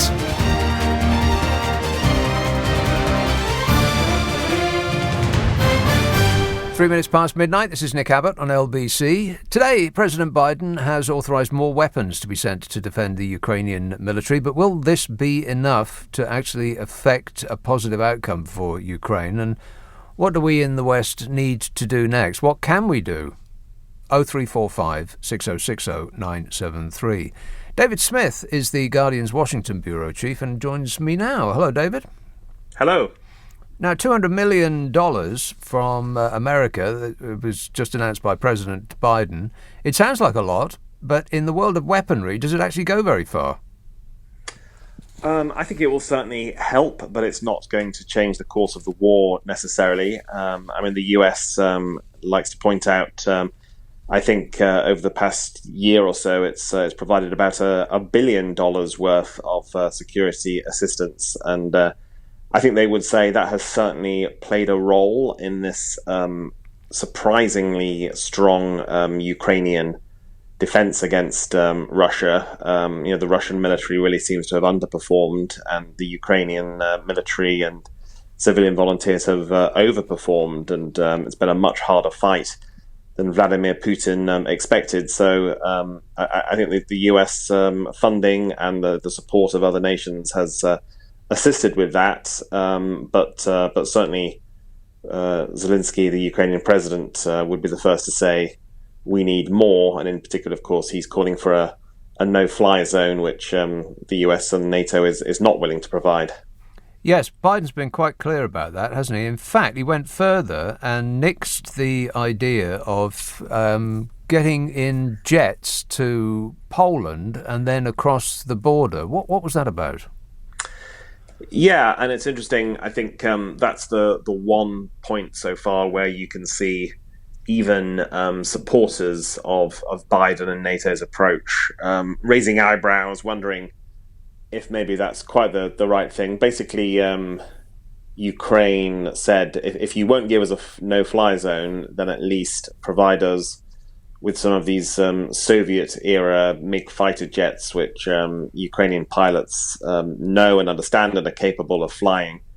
Poland suddenly announced it was willing to do that and get them to Ukraine by actually sending them to an American Air Force base in Germany, and that was the sticking point. It seemed that Washington was wrong-footed by that announcement, didn't know it was coming, and has been raising all sorts of logistical objections, saying, well, how would we get the planes from our air base to Ukraine? Who would fly them? And the consideration is that it would just be seen as escalating the conflict too much. The idea of flying planes in from a NATO area into Ukraine, that would be seen as a signal of war to Putin. There are others, including of course Ukraine, who say, "Hang on a minute, you're already providing huge amounts of weaponry and anti-tank missiles and so on. Is it really that much more significant to send these planes in?" So you're seeing quite a lot of ongoing debate about that in Washington, with certainly some senators, particularly on the Republican side, saying Biden is wrong on this count and we should give Ukraine the planes. What was made of Putin's threats to the West that any military shipments to Ukraine would be seen as legitimate targets? Yeah, and that sort of feeds into the same argument, really. People say, well, hang on a minute, Putin is going to view and brand these moves as escalatory anyway, whether they're shipments of arms or planes. So why worry that much about the planes issue? I think the general view of the Joe Biden administration is the Russians say a lot of things, and often some very incendiary and alarming rhetoric, but actually we're going to focus on their actions and not what they say, but what they actually do.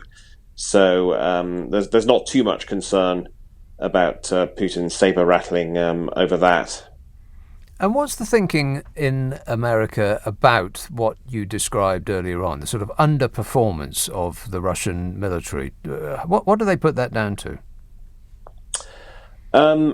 Yeah, I think there's some puzzlement. I mean, for people who are following this closely, I think some probably take the view that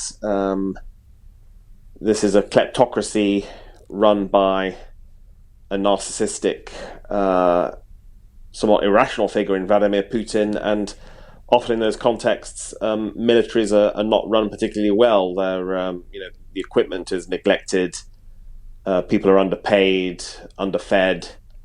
We've seen the reports about conscripts being pressed into action, not even knowing where they're going. I think for some there's some surprise. When you're thousands of miles away, there can be a portrayal of both Russia and China as these formidable military machines with thousands of troops falling into line and being ruthlessly efficient killers and so on. And then what's emerged is it's all rather sort of more chaotic, and it's in some cases teenagers on their phones being pressed into this action. So it's dented some of the illusions around Putin, and also of course as in other parts of the world, there's been much admiration for Zelensky and the Ukrainian resistance, and for many Americans, great deal of compassion and sympathy for what's going on. There've been protests outside the Russian embassy in Washington, and also a lot of people saying, "How can I help? How can I raise money just to do something for Ukraine?" Amid what obviously also feels a sense of helplessness. Is an interesting sort of dichotomy of thought with the right wing in America. I'm talking about people on Fox News, the Rupert Murdoch news channel there, or Opinions channel as it mostly is, and the right wing of the Republican Party, who seem almost, if not overtly, to be supporting Vladimir Putin. Yes, that's been fascinating. The Republican Party is quite divided on this. It's a very different Republican Party from when Ronald Reagan was president, saying, "Mr. Gorbachev, tear down this wall," and it was all about capitalism and facing down the Soviet Union.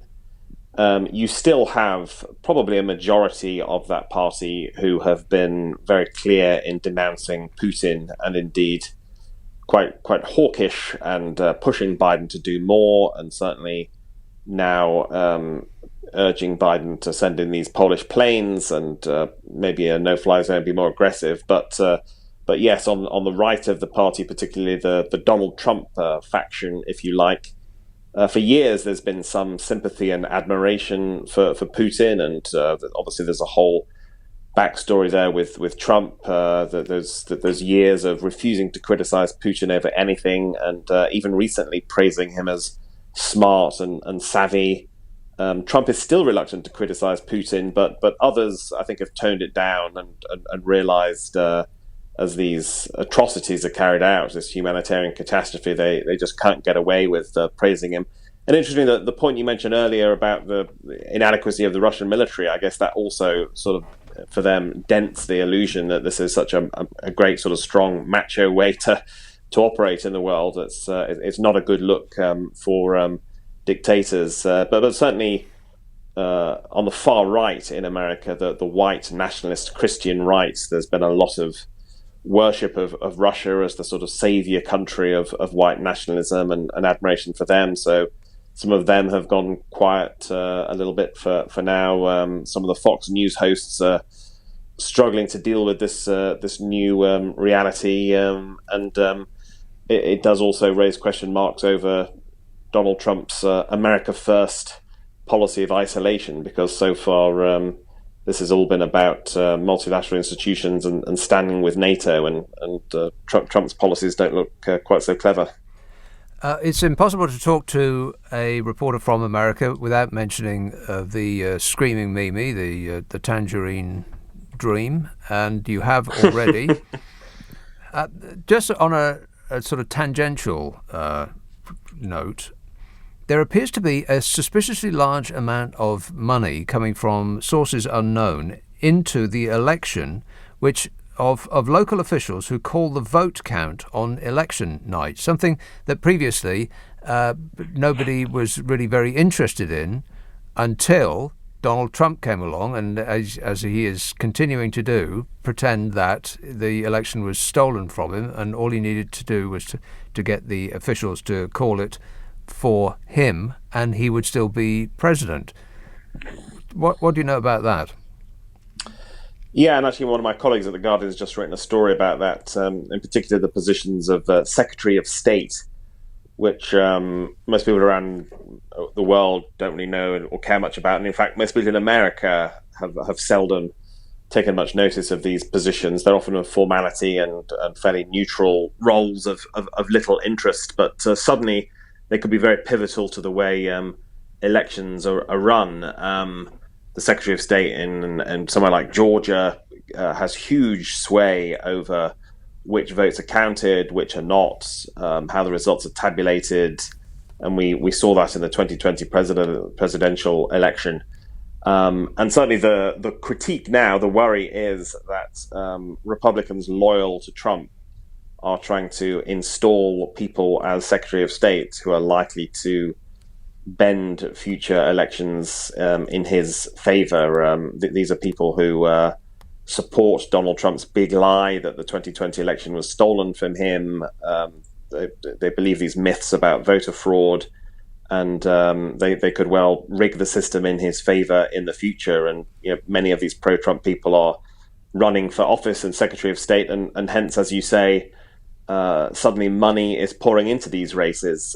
Trump supporters want their people, and Democrats on the other side are countering it by putting money in and backing candidates who they would try will stop this subversion of democracy. And it's interesting how I think all of these things are interlinked, in that democracy is under threat for Americans both at home and now very clearly abroad with the Russian invasion of Ukraine. And Joe Biden came into office just over a year ago, really with the defining principle of his foreign policy that there is a global struggle between autocracies and democracies. But I don't think even he imagined there would be such a vivid example as we're currently seeing in Europe.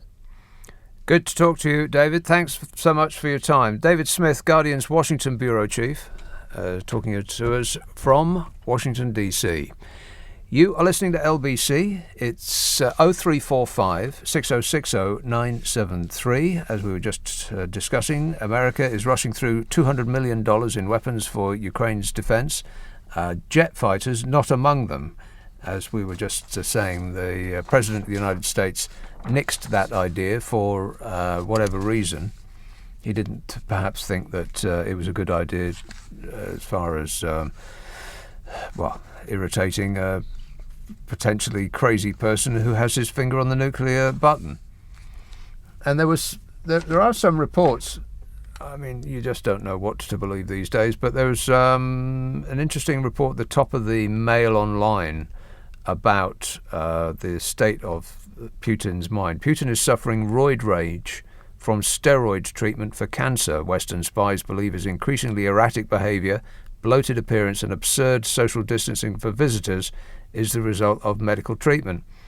He does have a much rounder, puffier mean than he used to, that's for sure. 0345 6060 973. Nick Abbott on LBC. Call 0345 6060 973. 0345 6060 973. Bart texts, we spend over $1 trillion between Europe and the US on military hardware, and we're still scared to take on the Russians. We have to ask the question, who do we plan to fight with these weapons of mass destruction? Scotland. That's a bit vague. Charlie, where are you? Hi there, I'm curious. Ah, yes. Just a couple of quick points. 200 million, I think you said, from America. I heard you saying earlier regarding armament going towards Ukraine. That's the latest shipment, yeah. Yes, I think that takes it to about 2 billion's worth in the last 3 years, starting to 2019, which you can read into that what you will.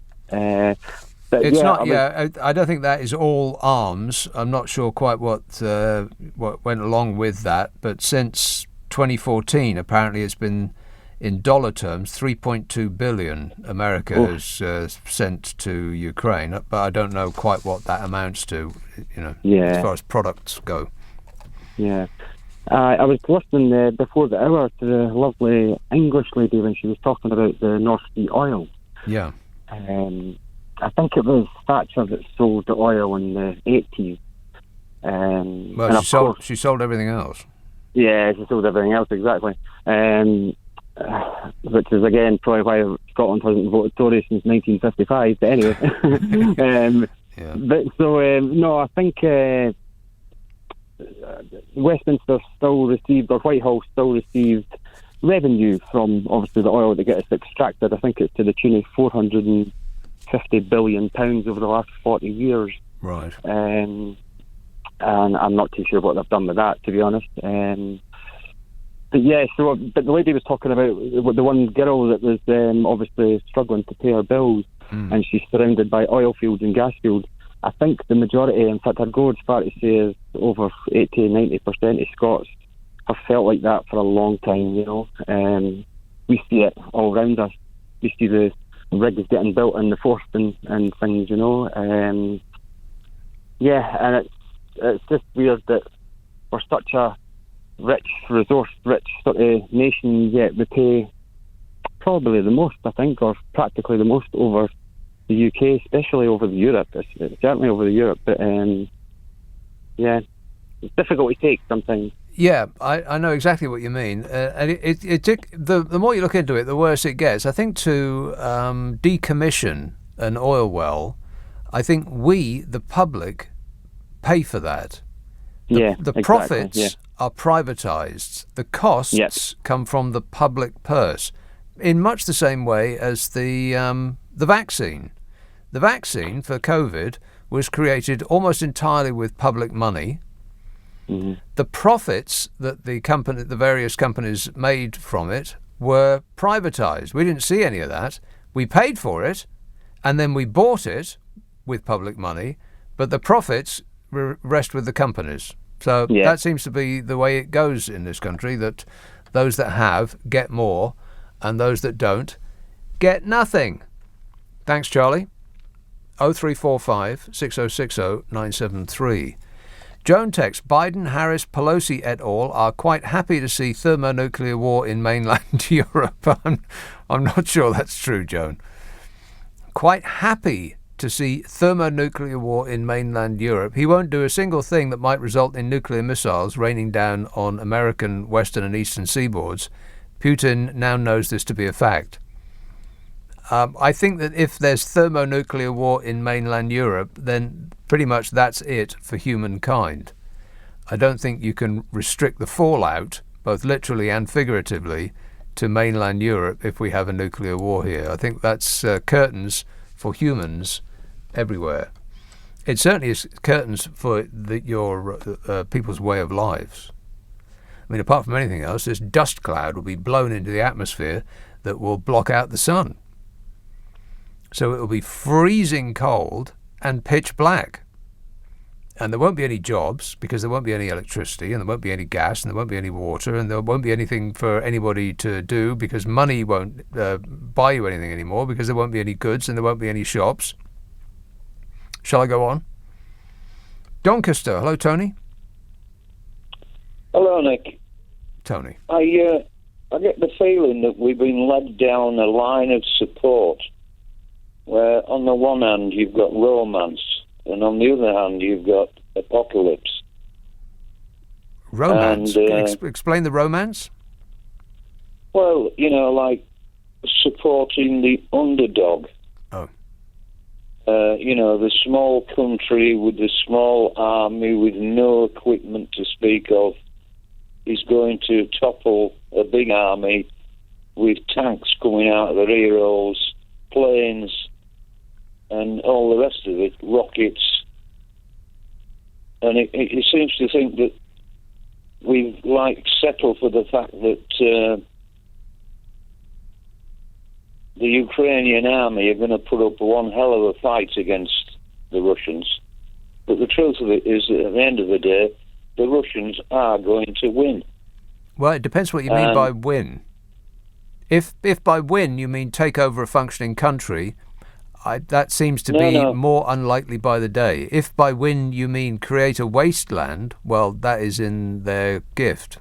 That's it. I think the Russians have decided to depopulate Ukraine, and repopulate it with people who are loyal to Russia.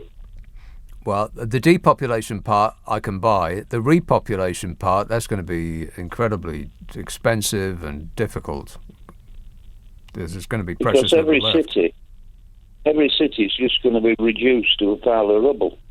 Now, I mean, the thing is, isn't the sensible thing to do is to say to the president of Ukraine, look, this is the time to sue for peace, before thousands and thousands more Ukrainians are going to pay for this romance with their lives. Well, you could say, you could describe it like that, but on the other hand, if Vladimir Putin was invading this country, would we say, oh, well, it's, you're stronger than we are, so we give in? Yeah, but he's not invading this country, Nick, is he? What we're looking at here is we're looking at a country like Ukraine, which has been, in Putin's estimation, has been a provocation. He regards it as a provocation. Well, yeah, we only know that because of what he has said. But are we to take what he says on face value? And if the Ukrainians did, as you say, sue for peace, would that satisfy him? Or would the next country be on his list? If you remember back to last Sunday night when you had a very high-ranking British general on your show, and he basically suggested that the propaganda that we were being fed was not altogether accurate in terms of how well or how badly the Russian army was doing. Do you remember him? I've spoken to so many people that I can't remember that specific conversation, but I'm prepared to believe that that is true, that what we're seeing is not the unvarnished reality, yes? And it seems to me that on the one hand, I think people feel as if they're doing, Ukrainians a favour by offering them, all this valuable support. But in reality, they're just sending them into the mouth of hell. Well, no, we're not doing that. They are choosing to defend their country. It's not because of our voluble support that they're doing it. They're not being egged on by us. It sounds very much as if they are, Nick. Well, I'm sure they're not paying attention to what we're saying, Tony. I mean, they may be listening to radios, but I'm sure they're listening to what they are saying within Ukraine to each other, rather than what we're doing on the radio and our politicians and so on. I mean, the President Zelensky may be hearing what foreign powers are saying, but I bet most of the people in Ukraine have more important things to think about than what we're saying. But I do understand I do understand your point, that in the best circumstance, if they just gave up, then the killing might stop. Of course, it might not. We're not dealing, by many accounts, we're not dealing with a sane and rational person. I mean, if this, and here we go back to can we believe anything that we read, but if this story on the Mail Online has any degree of truth to it, then we're not dealing with a person who's all there. Intelligence sources, it says, suggest Vladimir Putin could be suffering with cancer, Parkinson's disease, or dementia. The 69-year-old despot's bloated face and neck could be potential side effects of prolonged use of steroids. The Russian president's health condition has come into question over recent months owing to his appearance. Putin has repeatedly looked ashen and bloated with a pale complexion in his most recent public outings. And this is a man who glories in his own physical prowess. I mean, if you've seen one picture of him with his shirt off, you must have seen a dozen.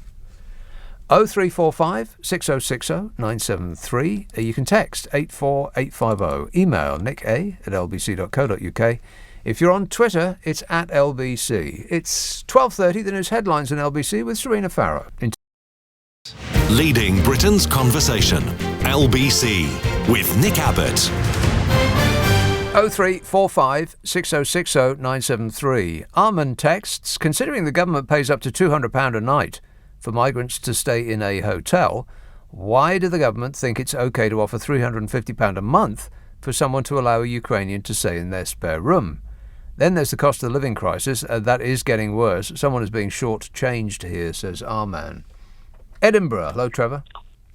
Hello. Trevor.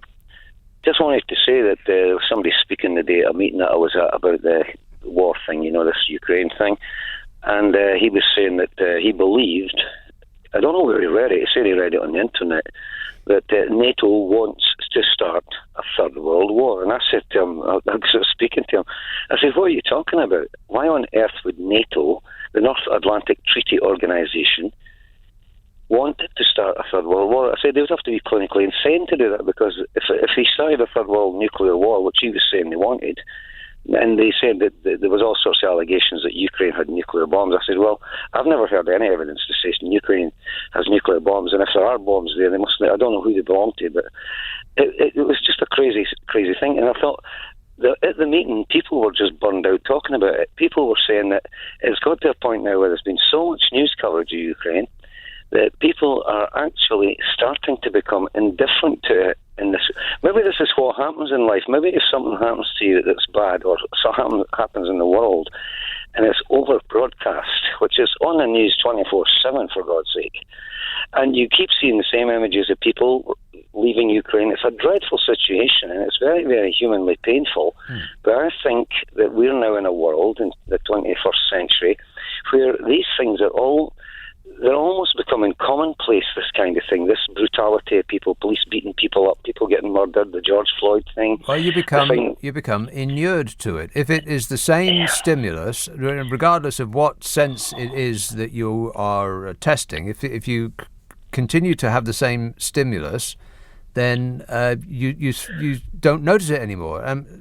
If you touch the back of your hand, immediately you notice it. If you keep your finger there, after a while you don't notice it anymore because it's not new anymore. And that's the it of news. New. Can I just say that you made a good point earlier on where you talked about Vladimir Putin and him being puffy-faced, as if he'd been on steroids. I think myself, Vladimir Putin is, I hate to say it, but I think he's clinically off his head. Because anybody in this world who has any sense at all, and you and me, we're only ordinary people. We don't command big military armies and run countries. We're just ordinary people. You do a job in a radio station. I'm an old guy that lives in Edinburgh. But you look at somebody like Putin and you think the guy must be off his head, because to try and provoke a bigger conflict, because they're now saying that once he takes over Ukraine, if he wins there, where will he go next? And it's inevitable if he keeps on going. There was a program on TV about this lady who was analysing the causes of the First and Second World Wars, and she was saying that it started off with two people. A man called Archduke Ferdinand got shot in Austria, apparently. He got killed by a Serbian. Then this led to World War One. And she said it started off with two countries at odds, Austro-Hungary Empire against Serbia, and other people joined in. Before you knew it, it grew, it evolved into a Third World War, but now we couldn't afford that because of the danger of these nuclear weapons. So I think that man, Putin, he must be clinically insane, because how can anybody rational or reasonable believe that they can win a nuclear war in a world that's beset by COVID-19, where prices are going crazy all over, on all the markets, the Hangzhou, the stock markets, American, the Chinese, the Russian economy is in tatters. There can't possibly be any winners. The only things that would survive a nuclear war would be cockroaches and Keith Richards. Outside of those two things, he definitely would survive. Yeah, he would. Yeah, I don't think anything can kill Keith Richards. Let's hope not. Anyway, thanks, Trevor. 0345 6060 973. So this is the story in the Mail. Vladimir Putin is suffering from a brain disorder caused by dementia, Parkinson's disease, or roid rage, resulting from steroid treatment for cancer. Intelligence sources have claimed. Now, you don't know whether to believe a single word of this, but this is the story. Citing sources close to the Kremlin, senior figures in the Five Eyes Intelligence Alliance, that is Australia, Canada, New Zealand, the UK and the US, believe that there is a physiological explanation for the Russian president's globally reviled decision to invade Ukraine. The intelligence community is sharing a growing number of reports about 69-year-old Putin's increasingly erratic behaviour, combined with a bloated appearance in recent footage and the absurd distance he insists on keeping visitors to the Kremlin. A security source says it's only human sources that can offer you the sort of rich picture that we have of Putin's psyche. There's been an identifiable change in his decision-making over the past 5 years or so. That is interesting, because that's pretty much what Macron said. You remember Macron's been on the phone to him quite a bit, and they had communications back and forth for years, and Macron came away having spoken to him for an hour or so recently and said that he's not the same person anymore. He's become I can't remember what gone haywire was the phrase that Macron used. Between 2 years ago when they talked and now, there's been a personality change, so something's going on. What's extraordinary, really, is that the entire world, I know I keep saying this, but I just can't get over it. The entire world, 6 billion people, are looking at their extinction because of one unhinged man. One. Regent's Park. Hello, Vance. Hello, Nick. Thanks for taking my call. Nick, when you look at the UK scheme to take in refugees from Ukraine, right, everything that is said by Johnson or Patel, it falls foul of legalese, largely due to Brexit. It falls foul of infighting between government departments. It was given to the Goves Levelling Up Department to lead. Then that was challenged by the Transport Department, then by the Home Office and by the Treasury. Department for Work and Pensions. And so they've been squabbling over this. And to give an excuse, they've said it was fraught with difficulty difficulty because of its complexity and speed. Yeah. What about Germany? They're a sophisticated society. They just got on with it. So did Poland. What about Poland? What about tiny Moldova? I mean, absolutely, they've just got on with it. You can remove all impediments to helping by just doing it. By just doing it and by having principles behind what you do. So you say, okay, this is a priority. We're going to steam ahead with this priority and not be distracted. And the more I look at the British government's handling of this problem and other problems, the more I think of that great chapter in Little Dorrit called The Circumlocution Office. Do you remember that? Have you read it? I don't, no. Okay, well, it's a wonderful chapter. Little Dorrit's husband is in jail, debtor's jail in London, and he eventually gets out, but after months and months and months of papers being pushed around in the government circumlocution office. That's where governance happen. It happens in Little Dorrit. And of course, it's one big mess. No decisions are taken, no decisions are followed up, no consequences are thought through.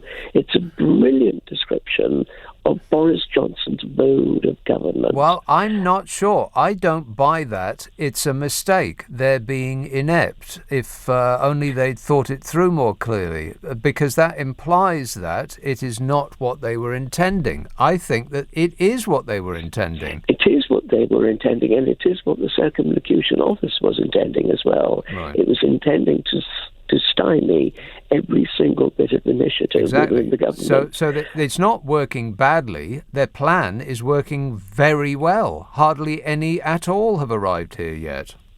That's right, Nick. And I think they were pushed in. I think they were pushed into doing more, into doing what little they've done, by their own supporters being aghast at their lack of action in that regard, which I'm sure took the government by surprise, because they are only in their position because of their historical enmity towards foreigners.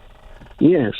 And Nick, how can we believe them? How can we believe Nicky Patel and Johnson when they say, they're going to be 15,000 or 30,000, refugees allowed in? When? It's the it's an up to figure. 200,000 is it? Up to 200,000, which clearly includes the number 1. Yes. Up to. Of the Windrush generation who have been guaranteed compensation, only 5% have received their money. Don't believe a word they say. The problem that Boris Johnson has is that he is verifiably a liar. He lies in the Houses of Parliament when it's an offence against their own rules. He lies on TV. He lies on the radio. He lies with the fluency and the volume of water out of a garden hose. Yes, well, I put it slightly more eloquently. Whenever he opens his gob, I expect lies to spew out, and I'm normally right. I'm not sure that actually fits with the definition of eloquence, but thanks, Vance. 0345 6060 973. Thurston, Andrew. Hi, Nick. Andrew. Nice to talk to you. I have been thinking about how impotent an individual feels, to try and respond to what's going on. What can you do against the enormity of Russia and Putin? But it occurred to me that money talks, and at least part of the power in Russia is obsessed with money. Yeah. And I thought, is anyone actually counting the cost of this awful incursion or war? 1,000 people die. What does that cost a country? Is it £1 million a person? Every rocket that's fired into a tower block. Yeah. What does that cost to repair? The figure that maybe £1 million. The figure that I got, it's costing Russia something in the order of £10 billion a day to actually prosecute this war. Which does it mean that you'd think they would be running out of money soon, even though the people that are against them in the West are actually funding their war machine by buying the oil and the gas off them. Yeah.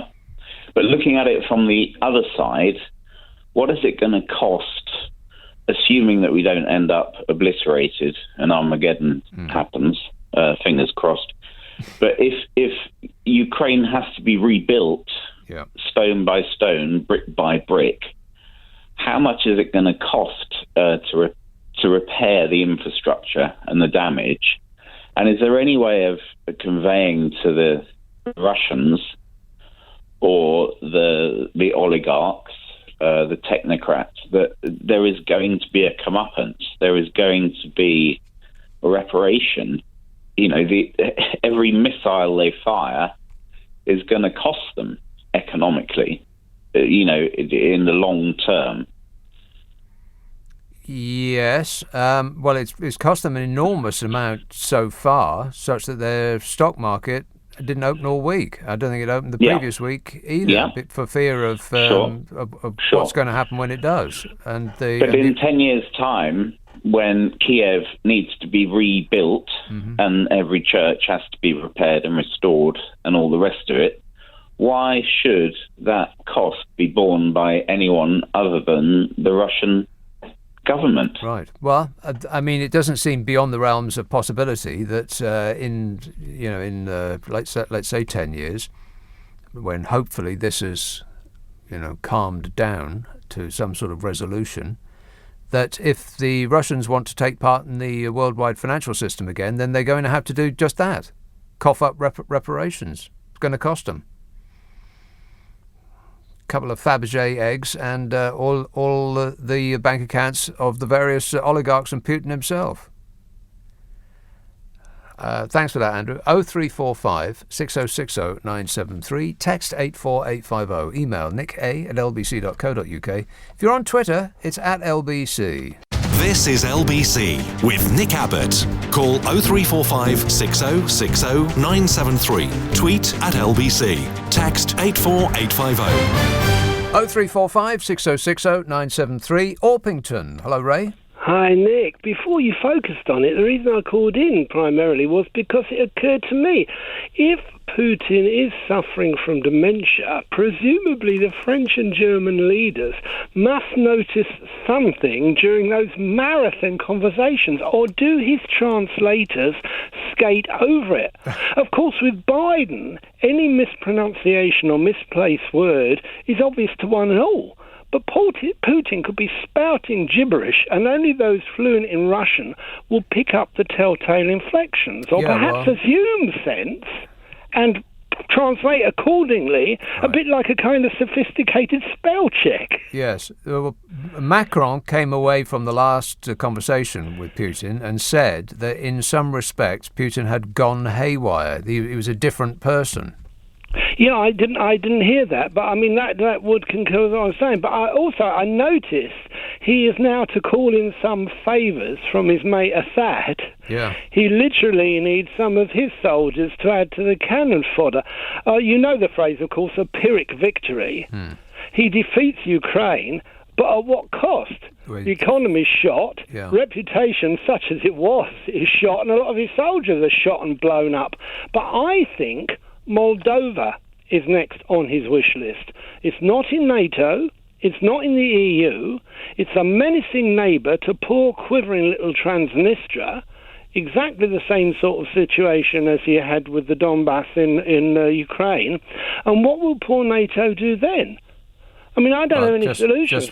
Just what we're doing now. But it doesn't look. It's not a good look to, at this point, having probably expected to just roll into Ukraine and it fall over for him, to now be begging for foreign volunteers to come and help the Russian fight. Oh, I agree. And to do it so publicly, it does seem irrational, doesn't it? Yeah. But, I mean, he would know we won't go to war over Moldavia. And if you look at the map, it fills in, it's like filling in a picture book. It nicely evens everything up to Russia's advantage. And there are only so many more sanctions you can impose, aren't there? I mean, there must be a limit to sanctions. Well, the ultimate sanction is, of course, getting off Russian oil and gas. Just do it. I mean, we can figure out a way to survive, I'm sure. This is an actual war, and in time of war, countries change their entire way of life. The entire industries are repurposed for the war effort. People get out there and dig for victory, and all the stuff that we went through in the Second World War. We can at least put on an extra layer of clothing and turn the thermostat down a degree or two. And what a narrow escape we had with China. Can you imagine if we'd had all this security system, all this reliance on them for nuclear power and God knows what else, and then they decided to do a Putin and took Taiwan? I mean, we would be over the barrel like the Germans are. It's just the amount of stuff that this regime have sold off is just absolutely, it's a national scandal. I mean, is there anything that we actually own anymore? They sell all of the family jewels for a quick profit for a vanishingly few number of people. Oh, they must think we're absolute mugs. Keep voting them in over and over again. Thanks, Ray. Yeah, that story, really extraordinary. Vladimir Putin has called for foreign volunteers to be able to fight against Ukrainian forces. I mean, how pathetic does that sound? The Russian defense minister said there were 16,000 volunteers in the Middle East ready to fight alongside Russian-backed forces. Well, if you've seen how badly the Russian troops are doing, you wouldn't think that the volunteers in the Middle East would be crawling over each other in order to get there. Putin said, if you see that there are these people who want, of their own accord, not for money, to come to help people living in Donbass, then we need to give them what they want and help them to get to the conflict zone. Not for money, just for giggles. Just for the hell of it. Not for money. I mean, that's pathetic. It's extraordinary. I mean, the war's been, just over 2 weeks now?